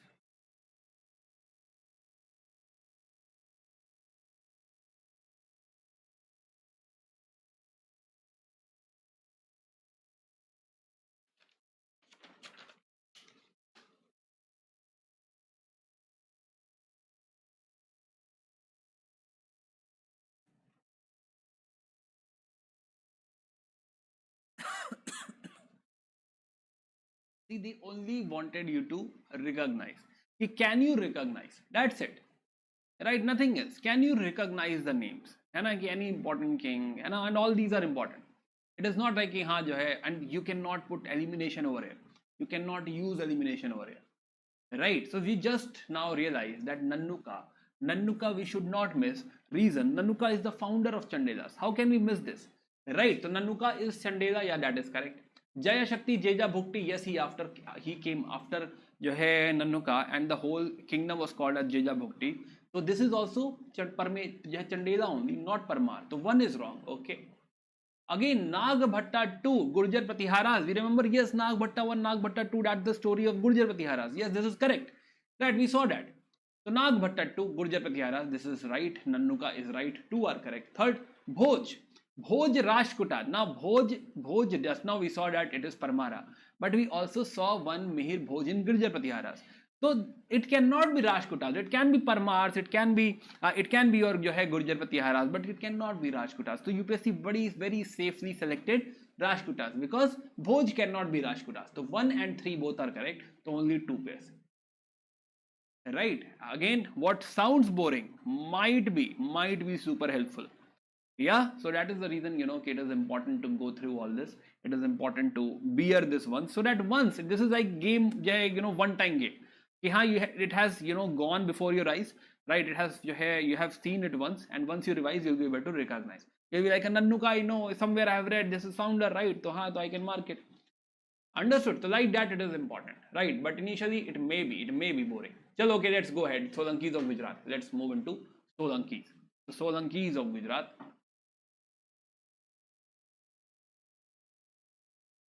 Again, come back.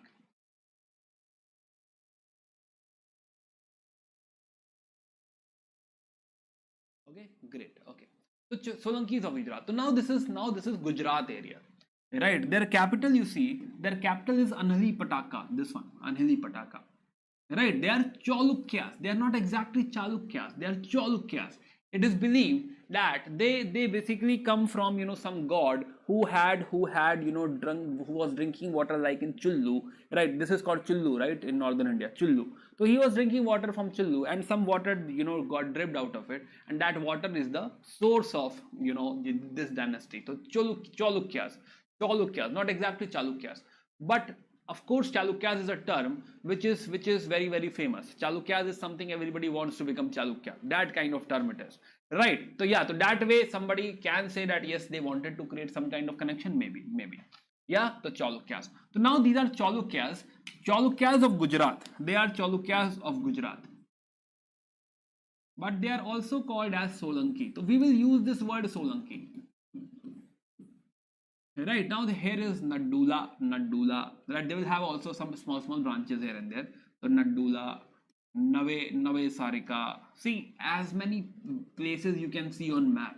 Right, it will be helpful. Somewhere, if a word comes, like let's say Vanasthali, somewhere if you have seen, it will help you logically, mark it. So Vanasthali. Again. So Anhil Pataka is important over here. Anhila Pataka. Okay, let's see. So capital is Anhil Pataka. So now they will be ruling via multiple branches, but again not important for us. In these branches there is one Chalukyas of Lat. Chalukyas of Lat technically is this area, this part. Right, so we are realizing that they were getting defeated by almost everyone. Every king was coming from Parmaras and were defeating Chalukyas of Lat. So one of the branches Chalukyas of Lat. Okay, again. So capital is Anhilwada, Anhil Pataka, Anhilwada. Now this is called as Patan in Gujarat. Okay. So let's go ahead. So this covers not only Gujarat but also some area of your Rajasthan as well. So now the one is Mool Raja. We started this class with someone called Mool Raja, right? Somebody had defeated Mool Raja somewhere. Now you need to go back and figure that out. So Mool Raja, I said yes, he will come. So Mool Raja. So yes, he was defeated. Let me tell you, he was defeated by Vigraha Raj. That was the fight with your Chauhans. Okay, so yeah, the Mool Raj. The Mool Raj is the founder. Again, story starts somewhere, close to 940, right? 950 somewhere, and closing to your 1000 line. Again, nobody else is important over here. Who is important? One, Bhima, right? And two, Bhima 2. Bhima are important. Both the Bhima are important. See, one Bhima is at your Ghajni line, another Bhima is at your Ghauri line. So both the lines have Bhima only, like they have made your UPSC journey simple, right? They don't want to torment you. They are like just read one word, that is Bhima, right? And you are done. So Bhima 1, Bhima 2. Yeah, Solanki. Very, very simple. Yeah, so let's talk about them. So Mool Raj, again. So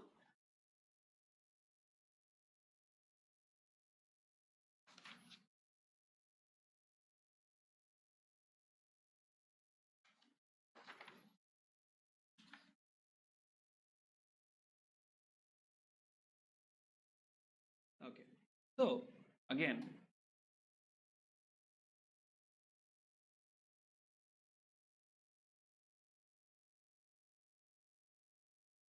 and this is your 1000, that is 1200, you know that. Okay. So now Mool Raj is your Aja. By the way, one thing before we go ahead, one thing you also can add to this, that most of the rulers are very much inclined towards Jainism. This is the general trend we will find. Right, a lot of inclination towards Jainism is common. So before we start, we should know this. Okay, so yeah, the Mool Raja is the founder, right? So let's write Mool Raja. So this zone is your Mool Raj. Mool Raja. The first important thing, he is the founder. Right, what else?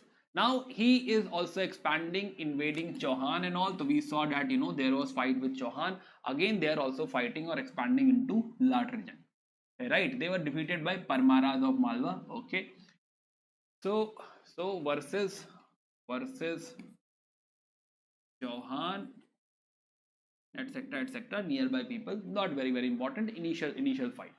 Right. Okay. So after that, first of all, he is Shiva devotee. One thing, but from here itself, from the founder itself, we are observing that he is patronizing Jainism. So Shiva devotee, again, one is Shaivite, other is patronized Jainism. And here only write two names, two temples. One is your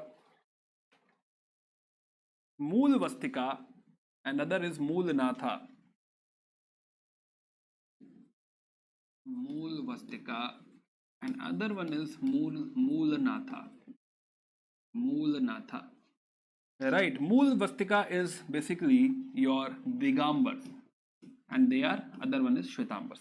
So for both the sect, he has made this temple, Moolvastika and Moolnatha.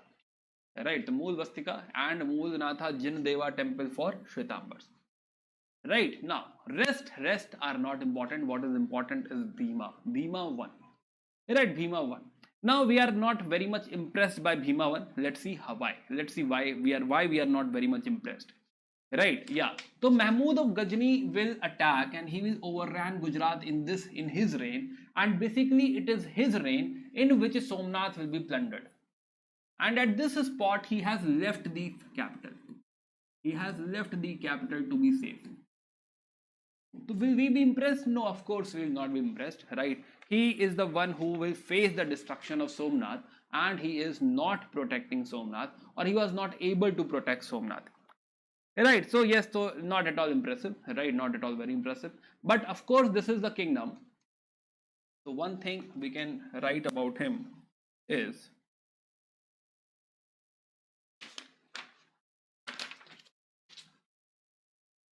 Bhima 1, Bhima. Right, so I'm writing Ghazni and Somnath, rest you know. But impressive thing about his reign, his kingdom, is architecture. Right, impressive is architecture. Why? Because we know that this Solanki is the third school of temple architecture, remember? And in his reign, Modhera, right, Modhera Sun temple will be made. Plus Rani ki Vav. So his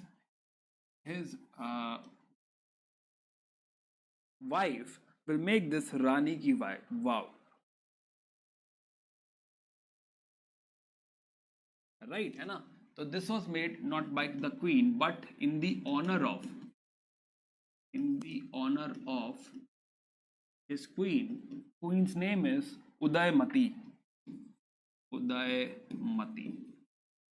Right, so Rani ki Vav, Modhera Sun temple, plus Vimal Vasahi temple. So Dilwara temple you must know. So there are 5 Dilwara temples. So 1 out of 5 Dilwara temple, Vimal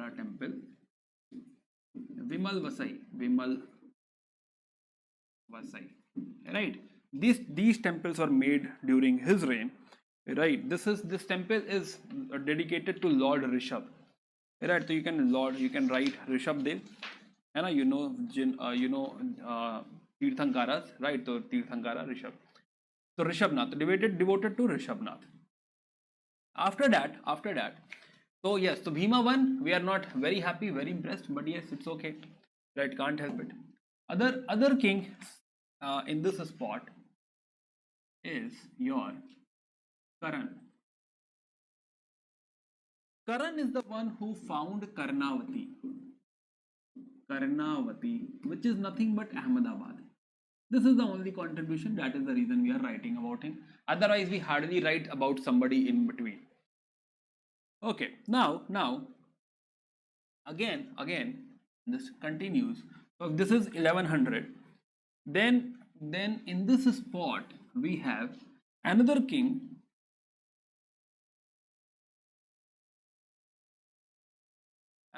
who is Jai Simha Siddha Raja. Jai Simha Siddha Raja. Jai Simha Siddha Raja.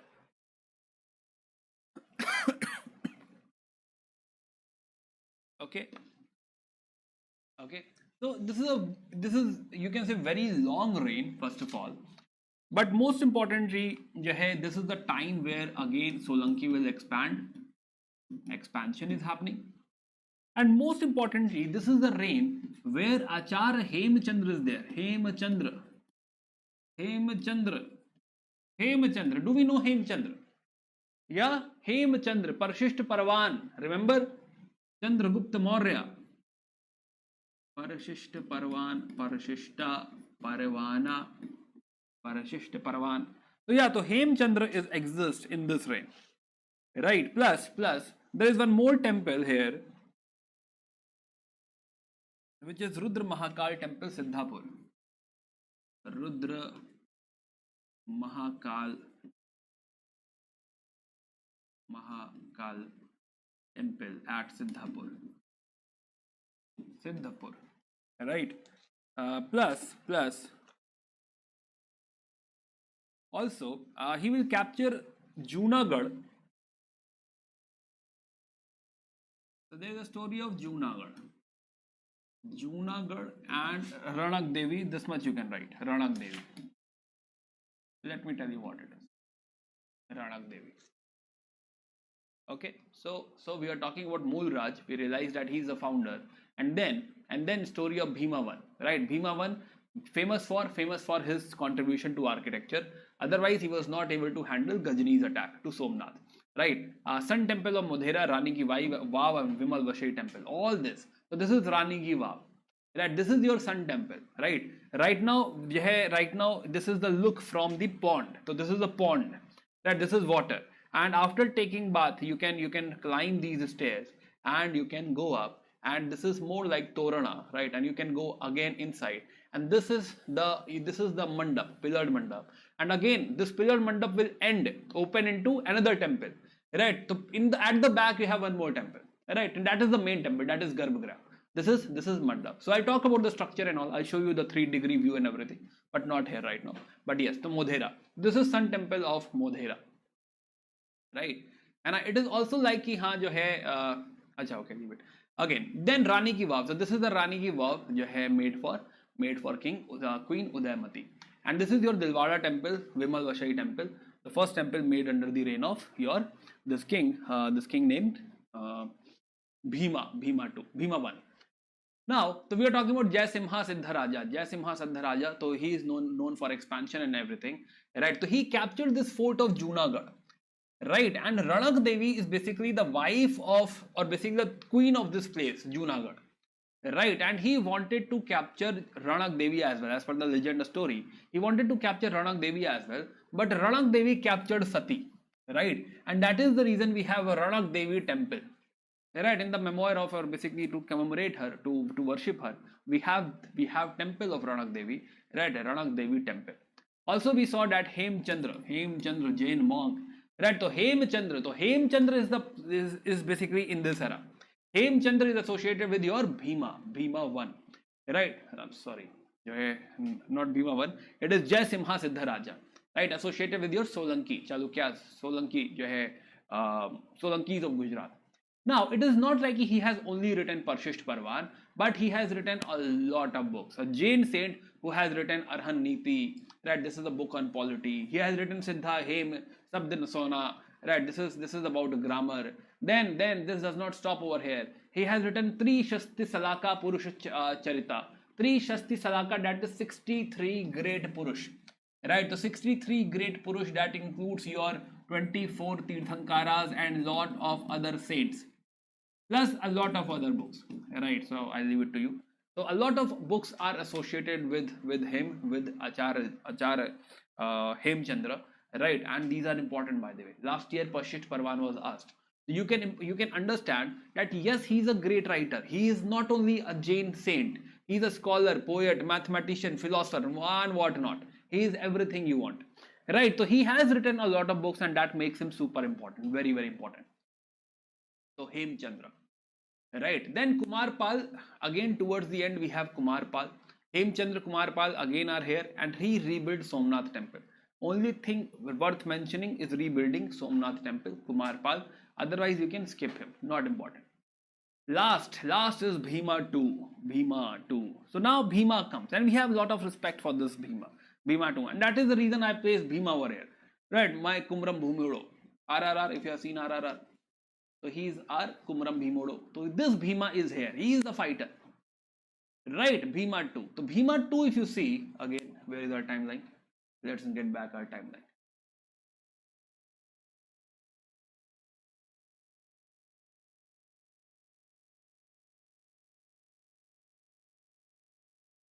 So Bhima 2. So Bhima 2 you see is actually on the line of your 1200. Right, 1180 to 1240, very long reign. So this is your reign of Bhima 2. Bhima 2. Right.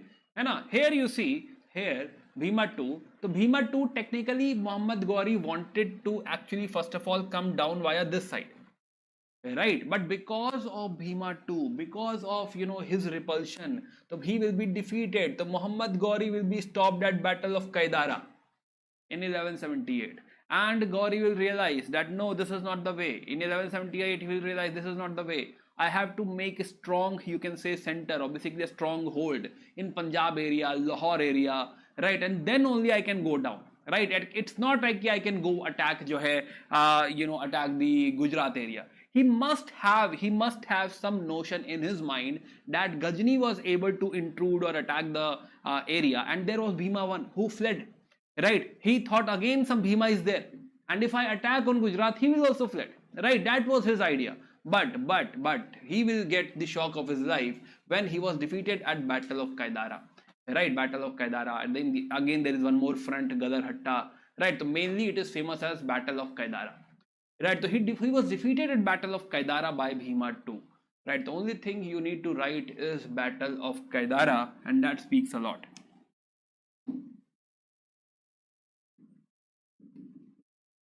Battle of Kaidara versus Ghori. Yeah, so Bhima 2. So technically, Bhima 1 and Bhima 2, only these two are important. Mulraj is the founder, then comes Bhima 1. Karan is basically associated with Ahmedabad. Jaya Samha Siddhu Raja, we are talking about. He has attacked Junagadh, expansion, Hemchand Parshish Parwan, Rudra Mahakal temple. And in the end, we had Bhima 2, who defeated Ghori at Battle of Kaidara. So we have finished Solankis of Gujarat as well. Let's talk about Tomars. Are we all aligned till this part? I'll take like a few more minutes, right? Yeah, till here, are we all through? Are we all aligned?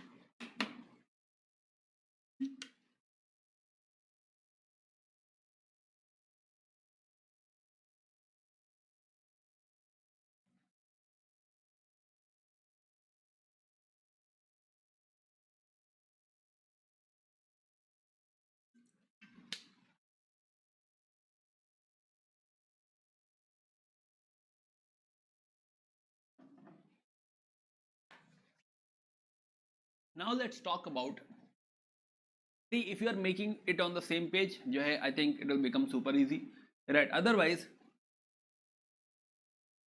it will be a bit tough. Battle of Kaidara.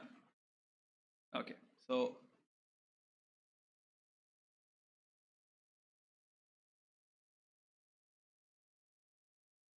yeah, the battle. This is Battle of Kaidara. This is Ghori versus Ghori. Okay, so let's talk about Tomar dynasty. Now these are very small dynasty. If you remember, Tomar was defeated by Vigraha Raja himself. Right, hai na? Tomar is not like they will have to wait for Prithviraj Chauhan to come. Right, defeated by Vigraha Raja 4, if you remember. Okay. So now Tomar. So now Tomar, capital is at Dhilika. And they were feudatory of Pratiharas, all basic things. Right, also versus Chauhan, they got defeated. Yeah, Chauhan's Vigraha Raja allowed them to rule for some more time. We already know that. So very small kingdom, Tomar. Now there is an iron pillar at Mehrauli of if you remember Chandragupta. Right, so Chandragupta had placed one iron pillar at Mehrauli. We have already seen that. So what happened? One of the king, Anangpal Tomar, right? He got this dream. Right, obviously somebody told him that there is a serpent below this pillar. There is a serpent, right? And if you remove this pillar, and if this serpent dies, then you will lose your kingdom. Right, that was his basically dream, or somebody told him, and he was so curious that he said, okay, let's go and see. And he took out this pillar from here. And when he took out this pillar, because he was trying to see inside, and by mistake he killed this serpent. Again, this is mythological, right? Legend. He killed this serpent, and this serpent got killed. They placed the you can say this pillar back, but it became bit dhila, right? And that is how this is called as Dhilika, and a place which became Dhili. So Dhilika, and that is how it will eventually become Delhi, right? So Dhilika, so yeah, to Delhi. So this is Anang Pal Tomar, some legend associated with Anang Pal Tomar, and why it is called as Dhilika. Now he will have his own coin. Coin will have horsemen, coin will have bull, which shows that they believe in cavalry, they believe in horses instead of elephants. Again, here only let me add one more thing. The conquest from this side, right? The Turks and all, when they attack, it is via cavalry, it is via horses, and they are very, very fast, very fast. On the other hand, our kings, they believe in strength, they are very slow because they are using elephants. Also, it is not cavalry, but on the horseback they have archer, so they have mounted archer. Now this is big thing. Otherwise, archery was that all archer were supposed to stand at one place, and then it was like fire and everybody has to fire. Usual archery was like this, right? They had to stand, all the archers will stand on the wall and every archer will fire like fire.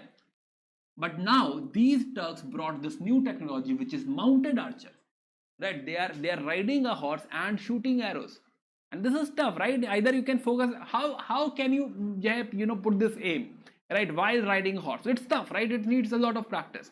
So this technology, first of all, they are very fast, they are very swift, they have these horses, right? Second, this is skill, right? This skill, and definitely this is no match, right? These elephants are no match, they are super slow, right? While they will get up and think where to go, right? Meanwhile the horses will come, they will shoot arrows, kill everyone and go. Yeah, okay. So again, let's come back to our Tomar dynasty. So now we have over here we see, so we have Anang Pal II, right? So we have only few relevant construction by them. Otherwise, they were defeated by Chauhan. It was taken over by Chauhan. So this is mostly under Prithviraj Chauhan only. But before that, there is Anang Pal Tomar, or Anang Pal II is important, and he made the first fort in Delhi, which is Lal Kot. This is the first fort of Delhi, Lal Kot. And gradually we'll see a lot of new forts, a lot of other forts will come first of all under the Delhi Sultanate, and then under this thing as well, your Mughals, right? Again, there is another king, Suraj, Suraj Pal, who created Surajkund Reservoir in Faridabad. Yeah, so this is a small story of this thing of Tomars. These are very, very small dynasties, so Tomars. So I'm just introducing, that is all. Right. Similarly, Gadwalas of Kannauj.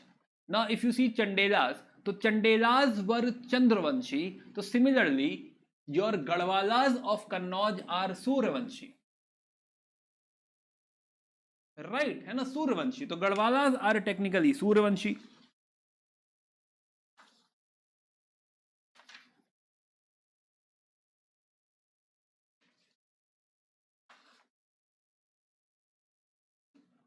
Yeah, okay. So founder over here, first name we can keep in mind, or basically you can note down. Again, timeline is not at all important over here, right? है ना? Only few kings etc. which you need to notice. Otherwise, it is not important. So Chandradev is the founder over here. If you want to make a timeline, put this on the timeline as well. Great, go ahead. Right, will be helpful, no doubt. Okay, so now so Chandradev. So Chandradev, if you see, he had fought Gurjar Pratiharas as well, Rajputas as well, right? And he got Kannauj. So Kannauj is with the Gadwalas. So Chandradev is the founder, he got Kannauj. Kannauj was always the center of power. Starting from Harshvardhan. Harshvardhan had his capital at Kannauj. Later on, we saw Gurjar Pratiharas were commanding Kannauj. Everybody was fighting for Kannauj in your tripartite struggle. So here Chandradev got this Kannauj. Then Madan Pala is ruling with the help of committee of 5 people, right? Great rule? Does not seem so, right? Then they will also be able to suppress some Muslim invasion, but not very, very successful. Important? Not very important, right? Okay, again this story will go on, but again this is a very, very small kingdom, so I would like you to read them. Only important person for me is, or for our UPSC, is Jai Chand. right? Please go through others as well, but I'll be talking about Jai Chandra. So Jai Chandra. So Jai Chandra, again a lot of stories goes about Jai Chandra. First of all, Jai Chandra is somebody who does not likes your Prithviraj Chauhan. Right? He has issues with Prithviraj Chauhan. First of all, Prithvi is expanding. Prithviraj Chauhan is expanding, and he will get Delhi. Whereas he, who is ruling Kannauj, he should have more power, right? He should have more support, right? And he should have, he should be given Delhi, or he should get Delhi, but he's not. So his aspirations, his ambitions are sidelined. That is the biggest problem, right? Second problem, his daughter Sanyogita, Samyukta or Sanyogita, all are same, right? And जो है, there was affair of Sanyogita and Prithviraj III, right? And then again there are so many stories behind it, how that happened. But somehow Sanyogita eloped with, right? She ran away with Prithviraj Chauhan, and that was a great setback for Jai Chandra, right? Ki first of all, I'm not getting my power, I'm not getting status which I wanted, and second, I also lost my daughter to you, right? My daughter is in love with you. So he hated Prithviraj Chauhan jo hai, like anything. Yeah, and but he was very powerful, and this is the biggest thing, right? If he has supported Prithviraj Chauhan, maybe we are not sure, but if he had supported Prithviraj Chauhan, he might have won against Muhammad Ghori, right? Also, it is believed that he might have supported Muhammad Ghori. Plus, he was also defeated by Lakshman Sena. Lakshman Sena, we were studying yesterday, Sena dynasty. Yeah, so he was defeated by them as well. Okay. So 1194, after defeating Muhammad Ghori, after defeating Prithviraj Chauhan, Ghori will attack Kannauj as well. This is battle of Chanwar. Yes, battle of Chanwar.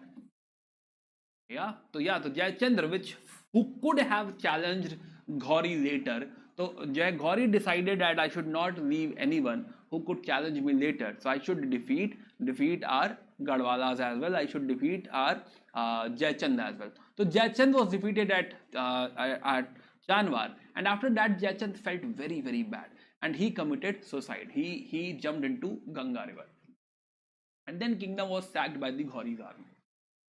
Yeah, later on descendants and all will keep on ruling, hardly matters, right? So this is the small stories of Gadwalas of Kannauj. Only who matters over here in Gadwalas is your Jai Chandra, right? Others have not contributed much, but still I want you to give one reading to it. Rana Vijay Chandra, Govind Chandra, etc. Please give it a reading. Okay, so we are done with the Rajputs.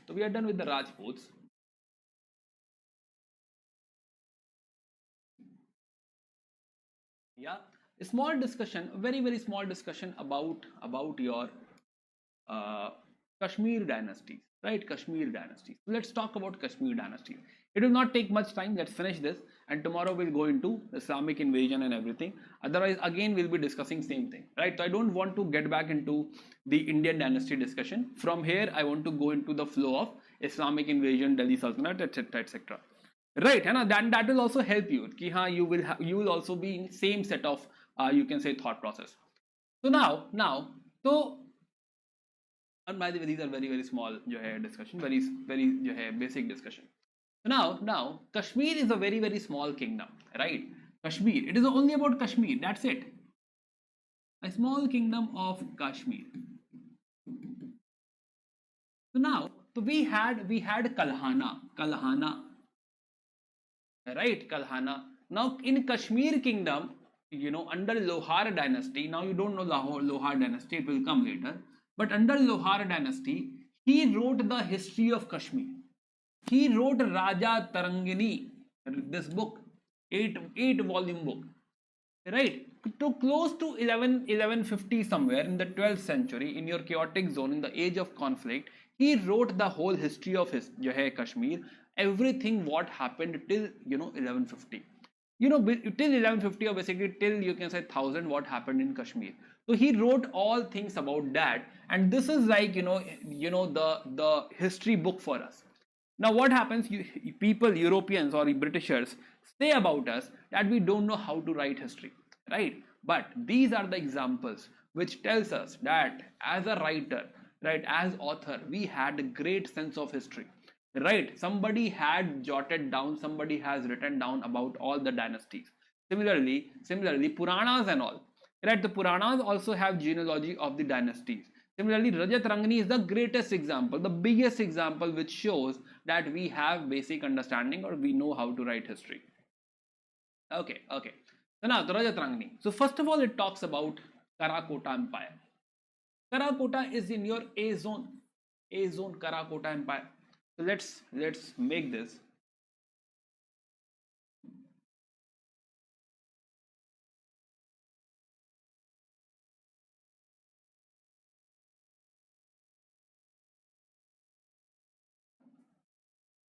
Again, A zone. Right, starting from 598 to 855, so 598, or basically you can say 600, right, and you want to go till 855, so somewhere till here 855, 750 till 1000, so let's say here 855. We have what? We have Karakota Empire. Karakota Empire. By the way, this is a very small kingdom. It is not like we are talking about a pan North India empire or something. It's a small kingdom, small dynasty, small stories. Right, Karakota Empire. And only two kings are important over here. One is Durlabh Vardhan, who is the founder, Durlabh Vardhan. And second is Lalitaditya Muktapida. Right, only two kings are important. And Lalitaditya Muktapida, you see, this is actually, you can say, to the closing side, right? Nothing relevant, but close to 700. But yes, one of the most important king, Lalitaditya Muktapida. So Durlabh Vardhan. So let's start with Durlabh Vardhan. So Durlabh Vardhan, you see, Durlabh Vardhan is in the starting. Durlabh Vardhan. So first thing we can write about him is the founder. Right. Second, he took this title Pranaditya. And also Yuan Sang visited his kingdom. Right, it is mentioned that Yuan Sang. So because it is 600, you can realize that this is parallel to Harshvardhan. Right, hai na? So Yuan Sang will also, come around this. So Harshvardhan, so he is basically contemporary to Harshvardhan, and the name is also Durlabh Vardhan. Yeah. Then next king. So first is Durlabh Vardhan, founder, right, and Yuan Sang visited Kashmir in this era. You can see his coins as well. Second king, which is important over here, very important, is Lalitaditya. So he is, again, time if you see, close to 700. Right, so close to 700. This is roughly till 750. So here you can say that we have Lalitaditya Muktapida. Right, now he will attack Kannauj. So he will have fight with Yashovarman of Kannauj. One thing, right? Then he is the one. Plus, he will have more fights like this. But Yashovarman of Kannauj, this is important. Second, he is the one who will. Now you have to tell me who is Yashovarman, by the way, right? Because you don't have to right now research. But once we were discussing Yashovarman, we said there was an attack from Kashmir. Lalitaditya Muktapida. Time to connect, right? But yes, other than that, Martand Sun Temple, one of the oldest Sun Temple in India. Right, Martanda Sun Temple, now destroyed, but this is the Martanda Sun Temple. But in our discussion, it is the third temple. We have seen Konark, we have seen Modhera, and this is the third temple, which is Sun Temple, Martanda Sun Temple, one of the oldest. Konark again C zone, Modhera again C zone, but this temple, this is an A zone, right? This is the oldest Sun Temple in India. Are you getting a point? Then Vajraditya, you can write Vajraditya Jayapida. So Vajraditya, first of all, he is facing Arab raids, below Muktapida, you can write. So first of all, he is raiding Arab raids, he is facing Arab raids. Okay, first of all, he's facing Arab raids. Plus, he will also expand into Kannauj. Right. Also, because of the decline in the economy, because of so many wars, he's also very much cruel. He will put as many taxes as possible on the people. Right. So Vajraditya Jayapida. In the end, you can also add Vajraditya Jayapida. Vajraditya. His name suggests that he is Vajra. Right. Cruel. Expansion. And that's it. That's the first dynasty. That is your Karakota dynasty. Then comes your. Also you see again few more things you need to observe over here. So this is the reign where you will also see Bodhisattvas. This is Vajrasattva Kashmir. Right, so they are also into sculpture. Right, this is Vairocana Buddha. Right, so they are also expert into sculpture. This is Vaikuntha Vishnu Kashmir. Plus the patronage is towards both. Patronage is also being given to Buddhism. It is not like that Buddhism is over. Right, and the Buddhism is still being supported. Okay, but mostly it is Hinduism. Mostly we see Sun Temple and all. Also, this is Parihaspur Stupa by Lalitaditya Muktapida, destroyed later. Lalitaditya Muktapida. Okay, second dynasty is your Utpal dynasty. Utpal dynasty. Now again, this is 852, 1000, 852, 960, close to 1000. This is Utpal dynasty. So let's talk about Utpal dynasty. We'll bring the timeline down.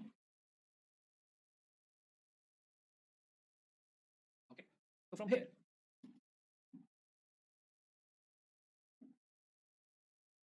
we have Utpal dynasty, Utpala dynasty, and Utpal dynasty is closing at close to 950. A very, very small dynasty, Utpal dynasty. Right, but again, for our understanding, we can say that Karakota is in A, Utpal is in B. That's it. Let's make it simple. Right, so Utpal dynasty. Now, Utpal dynasty, again, Utpal dynasty, if you see, so he is important. Founder is important. In fact, only founder is important. So founder is Avanti Varman. Right, and let's explore a few more things. First of all, Utpal dynasty, again, it's Hindu dynasty and it will support Hinduism. That's the one thing.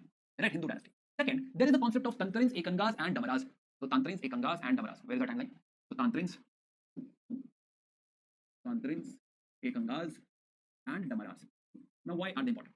Right, so Tantrins are technically foot soldiers. Right, you can write like foot soldiers. Then your Damaras are your landed chiefs, right, like Zamindar. They are the landed chiefs, feudal lords. Third is your Ekangas. Ekangas is like Ekang, so mera hi ang hai. So it is the limb of the king or ang of the king, part of the king. That is bodyguard. Right, so Ekangas are technically bodyguard. Tantrins are basically foot soldiers. So what happened in this kingdom? These three groups basically became very, very powerful. Right, and they started dictating polity. They started dictating what should happen, what should not happen. Right, and here the strong king will be the one who can handle all three, who can create a balance between these power centers. Right. So such person is Avanti Varman. Now Avanti Varman is starting this kingdom. Avanti Varman. Right, Avanti Varman is the first of all founder. Right. Second, he will control them. Mostly he will control Damaras. He will have good control over Damaras. Plus, what happened? Vular Lake used to overflood, and used to destroy nearby areas. Right. So he is the one who actually ensure the embankment over here. Plus irrigation.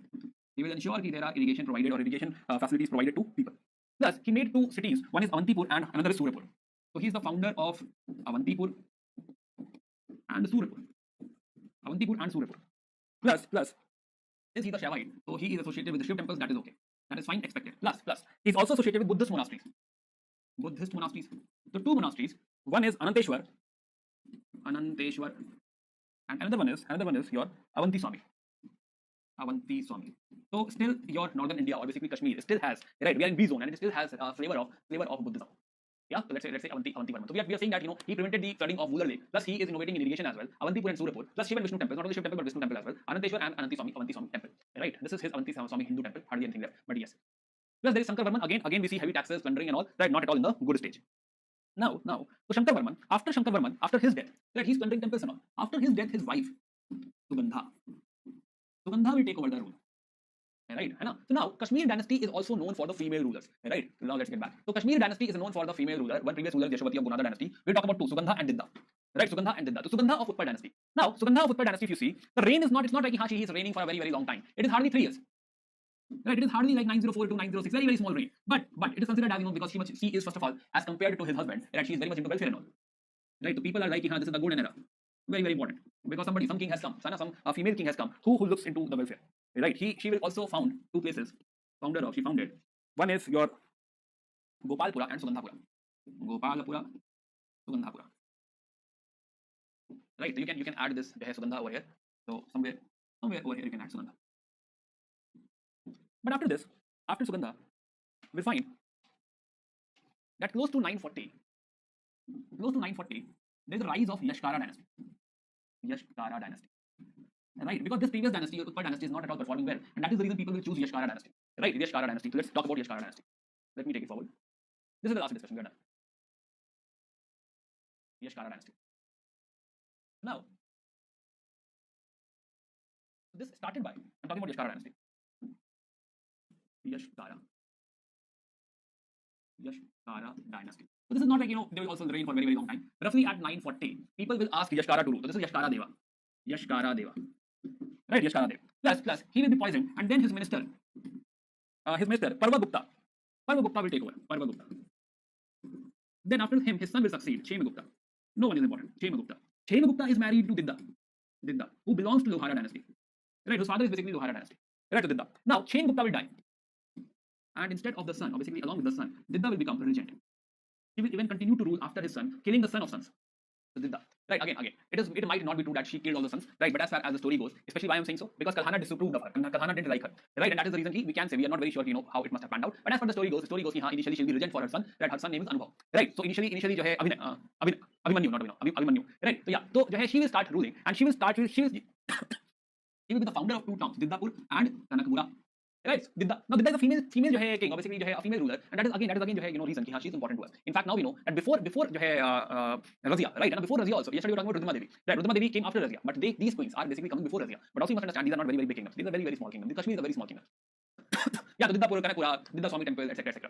And after her, when she's old and when there is a lot of resistance, so close to 1000 and 1003, close to 1000, she will place Sangram Raja on throne. Sangram Raja is not his son or his not her son, not her grandson, but basically he is coming from her brother. She had asked her brother to help her, right? And after her, she placed the son of her brother. That means वो बुआ लगी, right? And her nephew. So she placed her nephew on the throne. So now, as soon as Sangram Raja, sits on the throne, he is not your Yashkara dynasty. He's your Lohara dynasty. So technically, from here, after Didda, the last reign is of Didda, and after Didda, we see Lohara dynasty comes into picture. And now we know what is Lohara dynasty. Here only we had our Kalhana who was writing this book.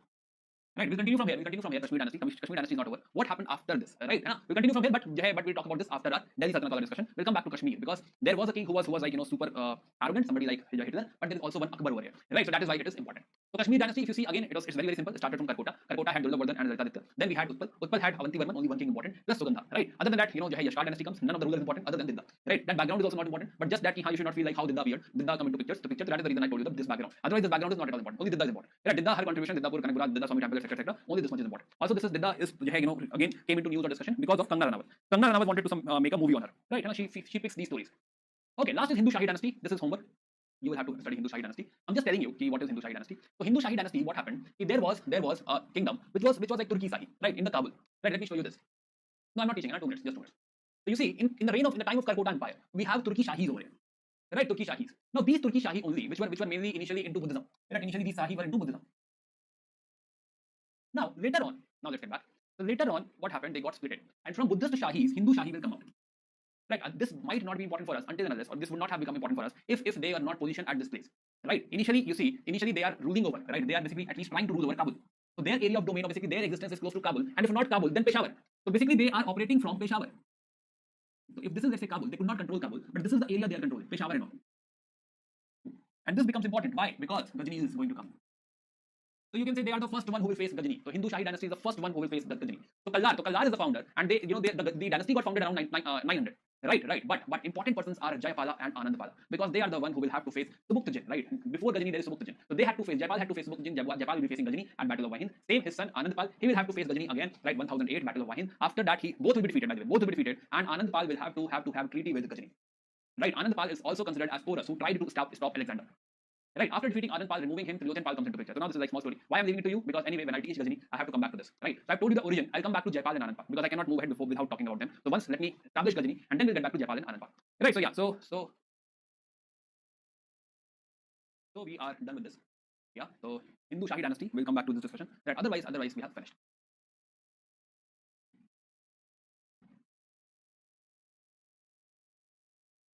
Whenever I see the stupas and monuments, I feel how much greater history was. I wish I could witness that. I see we are still we are part of our history. After 200 years, 1000 years, 2000 years, people will be talking about you. Right? So which Bhima you want to become? Right, now this Bhima which we discussed, that is not born Jati. Right, I just praise that Bhima there because so that to show that connection, or not connection, real connection, show that he matters to us, he's important to us. There's a lot of respect for him. Yeah, Excel sheet of time. That Excel sheet is gone, right? Okay, we'll have to share it again. Yeah, the Bhima 2 is important but not Gondjati, right? Bhima 1, no respect because he could not fight Ghajini. But Bhima 2, a lot of respect because he not only fought Gauri but also defeated Gauri. What do you want to recognize, Aditya? Same question, Ragini. Right, you asked, almost everybody asked maybe this question. Too many dynasties, yes. Welcome to medieval. Right, too many dynasties, right, too many kings, and if you don't make timelines, it will overflow. Right, if you have made one page of this, right, it will become super important, super easy for you. If you have not made that one page, we will keep on forgetting, how this is happening, how this is operating. Yeah, Lohara and Lahore, I'm not aware of any connection like that. Right, Lohara dynasty. Lohara is more, not sure if it is connected. Right, maybe, but no, it is Kashmir only. Also, Lohara dynasty has no relevance. Right, it's like so much of misrule, so much of issues that it hardly matters to us. We'll directly go into the other dynasty. Right, and so yeah, we'll get back to Lohara again. Right, we'll talk about that because how the story continued from here. There, yeah. Yes, Skywalker, ask. Yes, we'll figure out how to share things. Early medieval has too much dynasties. Yes, issues only with the early medieval because there is chaos. Then it is not like there is only one dynasty. They have you can say got divided into a lot of dynasties. So the Kakota dynasty expansion area including Tibet region, no, not Tibet, do not include Tibet. Right, keep it till India only. After Sangam, all are mixed up. Shruti, please revise. Right, that should not be the case.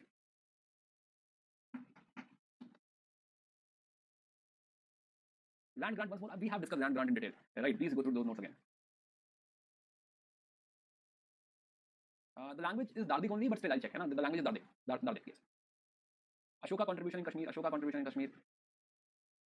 There is nothing like special which we can discuss, which is related to UPSC, right? If it was there, we would have discussed. Administration not important here. These are very, very small kingdoms, right? First of all, even if they ask about the king and all, that is also big enough. And administration is same what we have seen in Guljapati Haras and all. They are the feudatories of Guljapati Haras. More or less, they are copying from Guljapati Haras only. Right? That is the reason administration is not at all important. We are always, you can say, interested in the administration which creates something different, right? Which is innovation or which is something new, entire new system. But copy paste system in a very, very small empire hardly matters. Right? Now these kingdoms are more like provinces of Ashoka. Right? So how does that matter? And that is the reason we are not going into those dimensions. Yeah, Vaishnavi, yes, it is visible. Patna side, yes, Aditya, I'll come back to Patna side. We'll discuss. Right? Let me create content on that and get back to you. Don't use prohibited words, man. Yeah, Abhishek, yes, correct. Chandra Balbe, right, daughter of Mogwarsha. She was also governor. Rohit Kanodia, your chat is on. Yes, you can ask questions. Again, same thing. It is a medieval society. Feudalism is there, and you can say what society we have observed in Gupta and then in Harsha. That the same system will continue, right? There's hardly any changes over there. We are continuing the same type of society, right? No innovation, no like new. You can say in education something very minor changes where we are adding to in education. This is being added, or something is becoming important and all. Otherwise, there are not much changes. Actually, for 5 years ago, I need to check. Not very sure. See, there are a lot of stories floating around it, right? So it is like it's tough to say what is right, what is not, right? But yes, believe me. As we'll talk about by the way, Gajini, so then we can think about this question. Yeah, Vaishnavi said something just a second. Sambhavi, what you're saying, Buddhism has lost its relevance, but Jainism still continued on its ground. Yes, Jainism still has some relevance left, but Buddhism, no. Buddhism hardly getting any support over here. Mercantile and age of conflicts mixed up everything else. Okay, I think mercantile is super simple. How can you mix up? See, here, yes, there are so many dynasties. We took like 3 4 classes for this, right? But again, mercantile is super simple. June Faustus, right? Please revise. Vaishnavi, like yours. Vaishnavi, I missed your comment. It's going very fast. So Vaishnavi. Other kings also named Gupta king. That is confusing. Yeah, see. Again, the point is, please make notes, right? You will not be confused, right? Those Guptas are 5 Guptas which are important. Hardly any other Gupta is important, right? Your Chandragupta 1, Samudra Gupta, Chandragupta 2, Skanda Gupta, Kumar Gupta. That is no other king Gupta is important. Are you getting it? Later Guptas are not at all important. So Gupta name which you should know is only these 5 Guptas. That's it. Rest of the Guptas are only Gupta. We don't care, right? Let them do whatever they want to do. So don't worry about that. Yeah, and focus on the story, focus on the content. How it is flowing. In which period Dark Age of India started? Dark Age, we don't say something like Dark Age over here. Right? Dark Age only the mercantile is called as Dark Age. Reason we don't have a strong Indian dynasty over here. Right? Otherwise, Dark Age is European concept. They have Dark Age. But still people hated Buddhism always. No, people didn't hate Buddhism, right? It is not always. Right? Now the patronage has shifted. After Gupta Empire, patronage has shifted to other religions, especially Brahmanism, right? Or you can say what other patronage shifted to Brahmanism, right? But it is not like people started hating Buddhism. It is like now it is declared that Buddha is the incarnation of Vishnu. So technically Buddhism became part of Hinduism or Brahmanism, right? And that is the reason behind relevance will go, right? Also we realized, when we were discussing decline of Buddhism, we were talking about that there are a lot of corruption coming in Buddhism as well. That monasteries and all, they are like becoming the center of luxury, right? Which is also the major reason behind the decline of Buddhism. Yeah, but people hated Buddhism. No, that is not true, right? They didn't hate Buddhism as such.